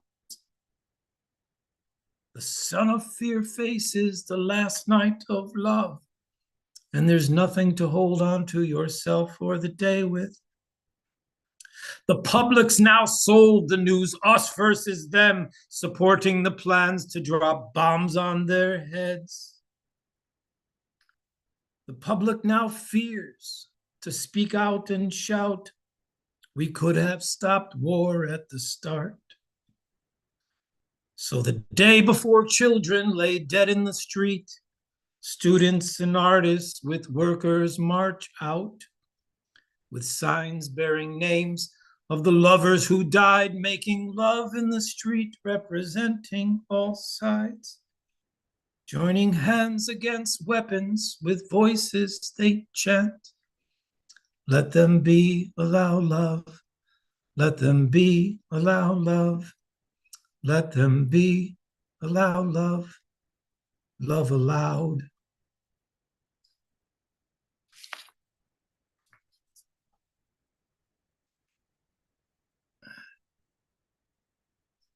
So the making nonviolence against the law is a big deal. I met when I was living in New Britain 5 years ago with the head of after Black Lives Matter, they had a little Black Lives Matter march around my hometown there where I was living for a while. And I went to the detective at the end of the march and I was talking to him about a project that I was putting together called Nonviolence Rising Arts. And he said, I'm about to be made lieutenant. Give me a week and come back and see me. So I brought the proposal to him and he said, I'll bring it to the captain. 2 days later, they had a protest in front of the police station where they took my idea, watered out the concept of making a protest, a theater work, which is what the concept was. And they would be involved. And they never called me back. I called them back and he said he tried and there was too much liability and they worked with an artist once before and they couldn't do it again. So the cops are fucked. They are fucked. They will point their guns at us and do what they're told. And in order to become a cop, inside the oath of office, there is supposed to be a statement saying we give them guns and badges and cars and tanks and fucking machine guns and whatever else we give them.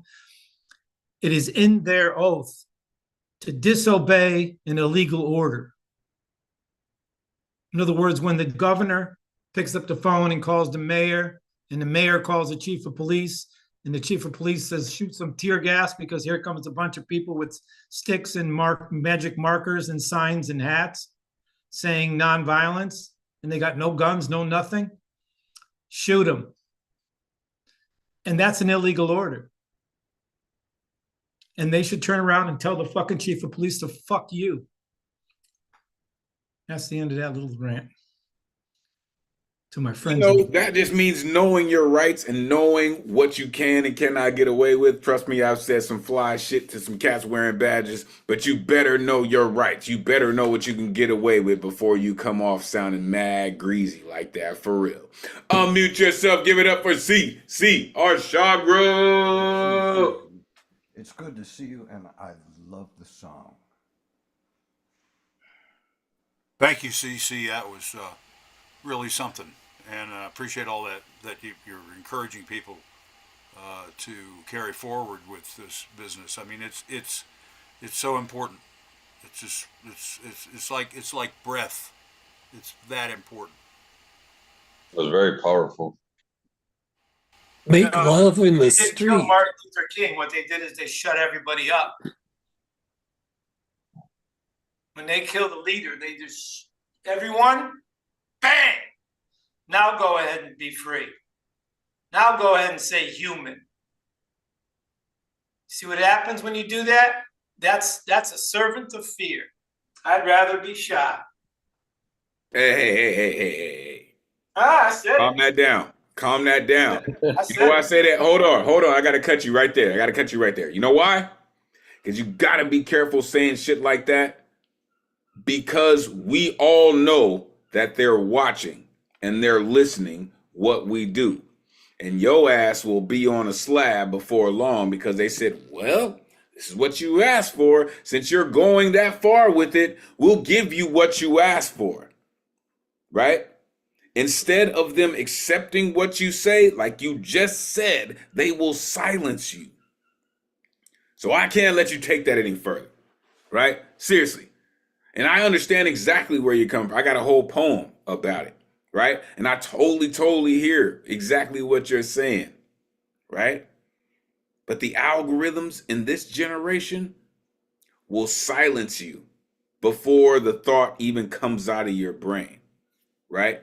They are not about what we do, especially when you start mentioning trigger words, it triggers their triggers.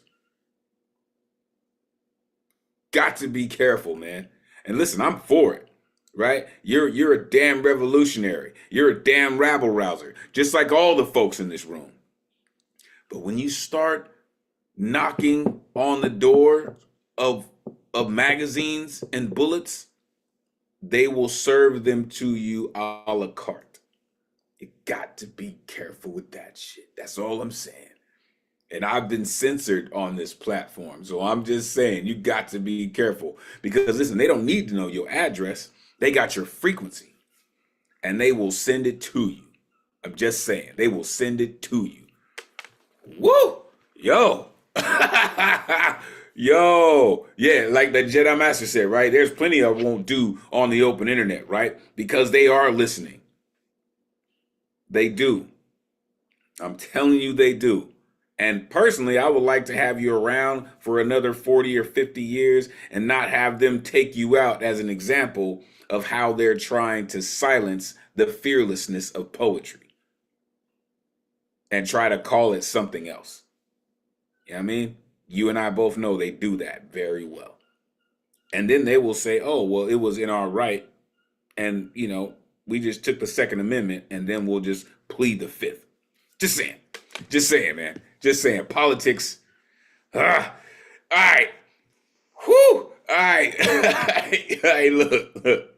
We're going to end the night with this incredible artist. Unfortunately, we've gone a bit over time, so there will be no cipher this evening. But I am looking forward to it next week if we can get to it. So coming up next, this incredible artist right here has been putting in the type of work that we haven't seen in a while. All the way from Wisconsin, this cat is connecting with folks all over the world. Whether it's interviews or podcasts or being in spaces, IRL, in the Zoomverse, this cat's doing it. Really. And I want to make sure I highlight this cat for doing and putting in the work. No matter what's going on, he continues to be 10 toes down. I like to call this cat the captain of the street team because he puts in the fucking work, man. The one and only Inspiration in the building, representing Poet. Come on, man. Let these folks know where they can find you. Always great to see you, bro. Come on. Take it away. All right. Thank you, Elemen2al. Just gotta put a new page together on Facebook under Inspiration, just like I spell it here, and then that's basically for my performances. And I still use the Craig Larson page to promote, everybody else's stuff and just day-to-day stuff. But I needed something for my performances, and I'm gonna be working on getting a website together, hopefully sometime soon. But otherwise, on Instagram, Inspiration 1899 with a dot after the N and the number 1899 at the end. So I'm torn on what to do. I was kind of promising Elemen2al I would do this quick piece called Funeral Parlor that talks about another one of the pieces that wrote me out of an overdose. West 48th and Fullerton. I don't remember what the year was, but it was a rave party about 3 to 5 in the morning. It's totally freaking out off. I think I probably had a good quarter bag plus of blue stem mushrooms that I got from a deadhead / Rastafarian, and yeah, it was a hell of a night. So this little piece saved my life many, many, many moons ago. And I just read it for the first time yesterday at an interview. Funeral parlor.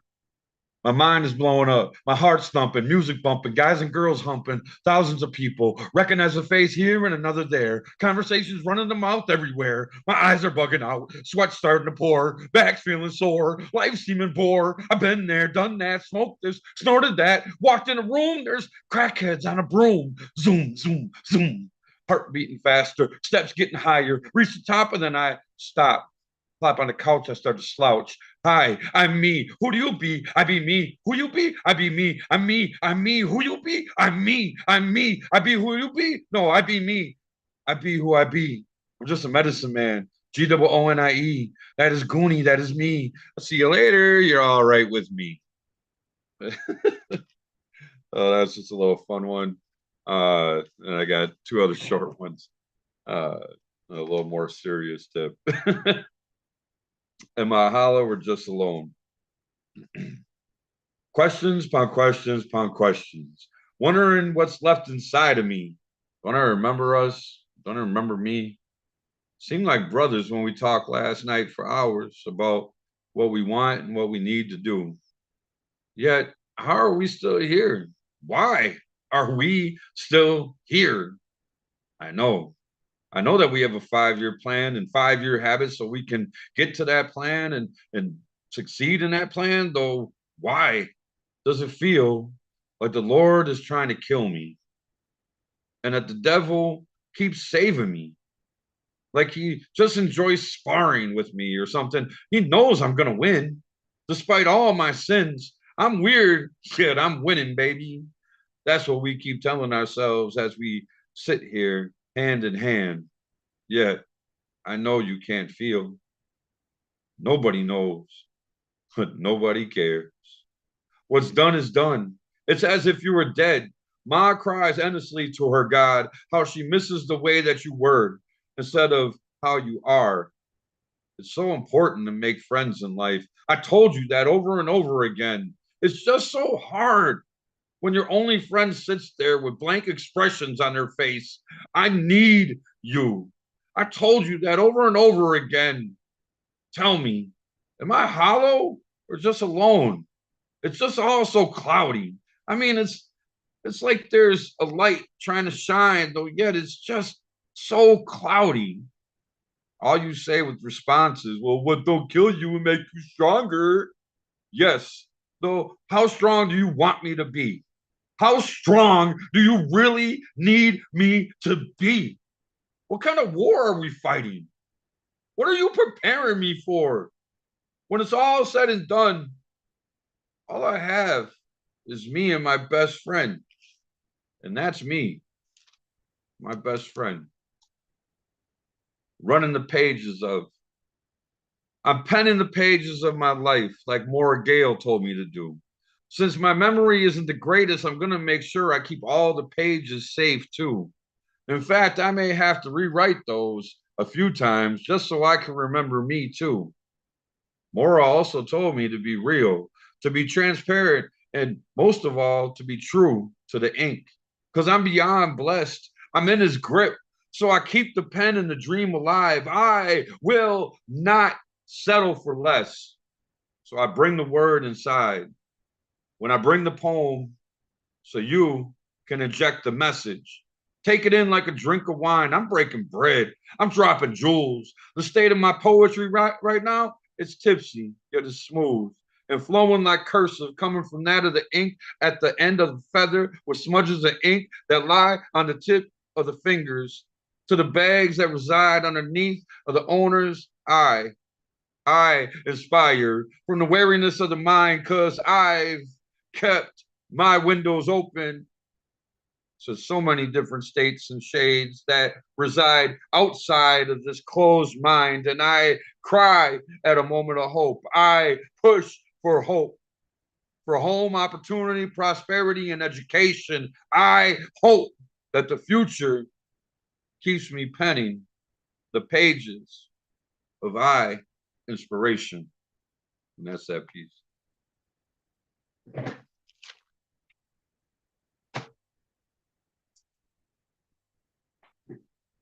Thank you. Like the tenacity, the energy, the effort, all there, man. Unmute yourself. Give it up for inspiration. Yeah, buddy.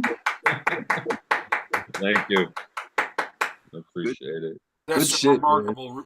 That's some remarkable writing. I really thank you. That was great. Thank you. That's a big compliment. Thank you. Yeah, I like the first piece. You should do some more short pieces. And I liked all the word play in there too. That was very creative and really pushed the poem, made it very forceful. The funeral parlor one? Yeah, yeah. That was an overdose. I was like freaking out in the car. My friend came and got me. Well, yeah, I was laying on the concrete on West 48th and Fullerton in front of this funeral parlor where there was a rave, and I was freaking out. I was trying to cool off, and the security, was like, dude, you can't be doing this. You're going to get us busted, man. Sun was rising. It tells me to get upstairs. I get upstairs, and that's, I felt like I was on an elevator that, that I wasn't escalating on. And then I started getting hot and cold flashes, and I went and found my friend Sarah, and she was just like, okay, Goonie, that's it. I'm going to take you to the car. Here's your pen. Here's your paper. Here's a jazz station. Just chill out and write it out. Do what you do. Just don't move. I'm going to go get everybody, come back. When they came back, that's what I had. And she was like, we're even now. I was like, what do you mean? She was like, remember you carried me out of Chinatown? I was like, oh yeah. She was overdosing off some real smacky ecstasy, which basically had a lot of heroin in it. And I carried her down the second from the second story or second floor. And then I don't know how many blocks to the car, but she was like, we're even now. So that was another one of those examples of writing myself out of an overdose. Lucky you both survived. And listen, man, like there's so much power in the reality of your work and the way you deliver it. You have such passion in your delivery. And you write from a very real place, right? And I want you to make sure that you remember that, right? Bookmark that place that you're writing from, because it comes off and it's felt very, very real, right? Like I said, this is where the whole Captain of the Street Team moniker comes from, folks, right? Because it just sounds like a staple gun putting up flyers on a fucking light pole. You know what I'm saying? It's very real, right? There's nothing transistor involved with it. It's just very real, right? It's very textural, right? And the fact that you tell the story associated with the poem makes it even more real. Thank you for what you're doing. Like, for real. You said the devil keeps saving me. I will not settle for less. I cry at a moment of hope. I need you to remember that. No matter what you go through, no matter what life throws at you, I need you to remember that. Because that is life-saving. Listen, folks, it has been an incredible night, right? We've had new voices all the way from Rome. We've had some of the usual suspects come through and blow our minds with some incredible work this evening. I'm gonna give you this. This is the book that I'm saying this week that you should get your hands on. Find yourself with it. Let's continue to grow our libraries. Let's continue to grow in this artwork of poetry that we know and love, right? I will listen. If you didn't get it, make sure you reach out to me. I will make sure I plug this book. This is something that one of the last poets put in my purview to say, hey, you know what I mean? He actually quoted this book. So make sure you find yourself digging into the artwork that inspires us all. Thank you so much for all of you for what you do, from the opener this evening in The Daughter of Krypton to the closer this evening of I Inspiration, and CCR Chagra. Thank you so much for what you do. Alan Gary, Warren Dixon, Francis Sharp, Baba Ngoma, Kayvon, Garland Thompson in the building, Joski C, Paul Skiff, Ray Whitaker. Thank you so very much for what y'all do. I really cannot tell y'all how much I love y'all and how much you inspire me with everything that you do. All right. Make sure you are tuning in next week. Hopefully we can get into the cipher, but we're going to end the night like this. Until we meet again, may this energy we conjured this evening supercharge the rest of your week. Take this power, inspire others, energize creativity as we all hope to do through the spirit of Miguel Agarin. Your voice is appreciated, necessary, and always valuable in this space. Thank you for sharing it with us. Never forget, cowards get buried here, and we reclaim our strength through our fearlessness. On behalf of the greatest community in the world, it has truly been a pleasure spending Thursday night with y'all. Until next week, peace.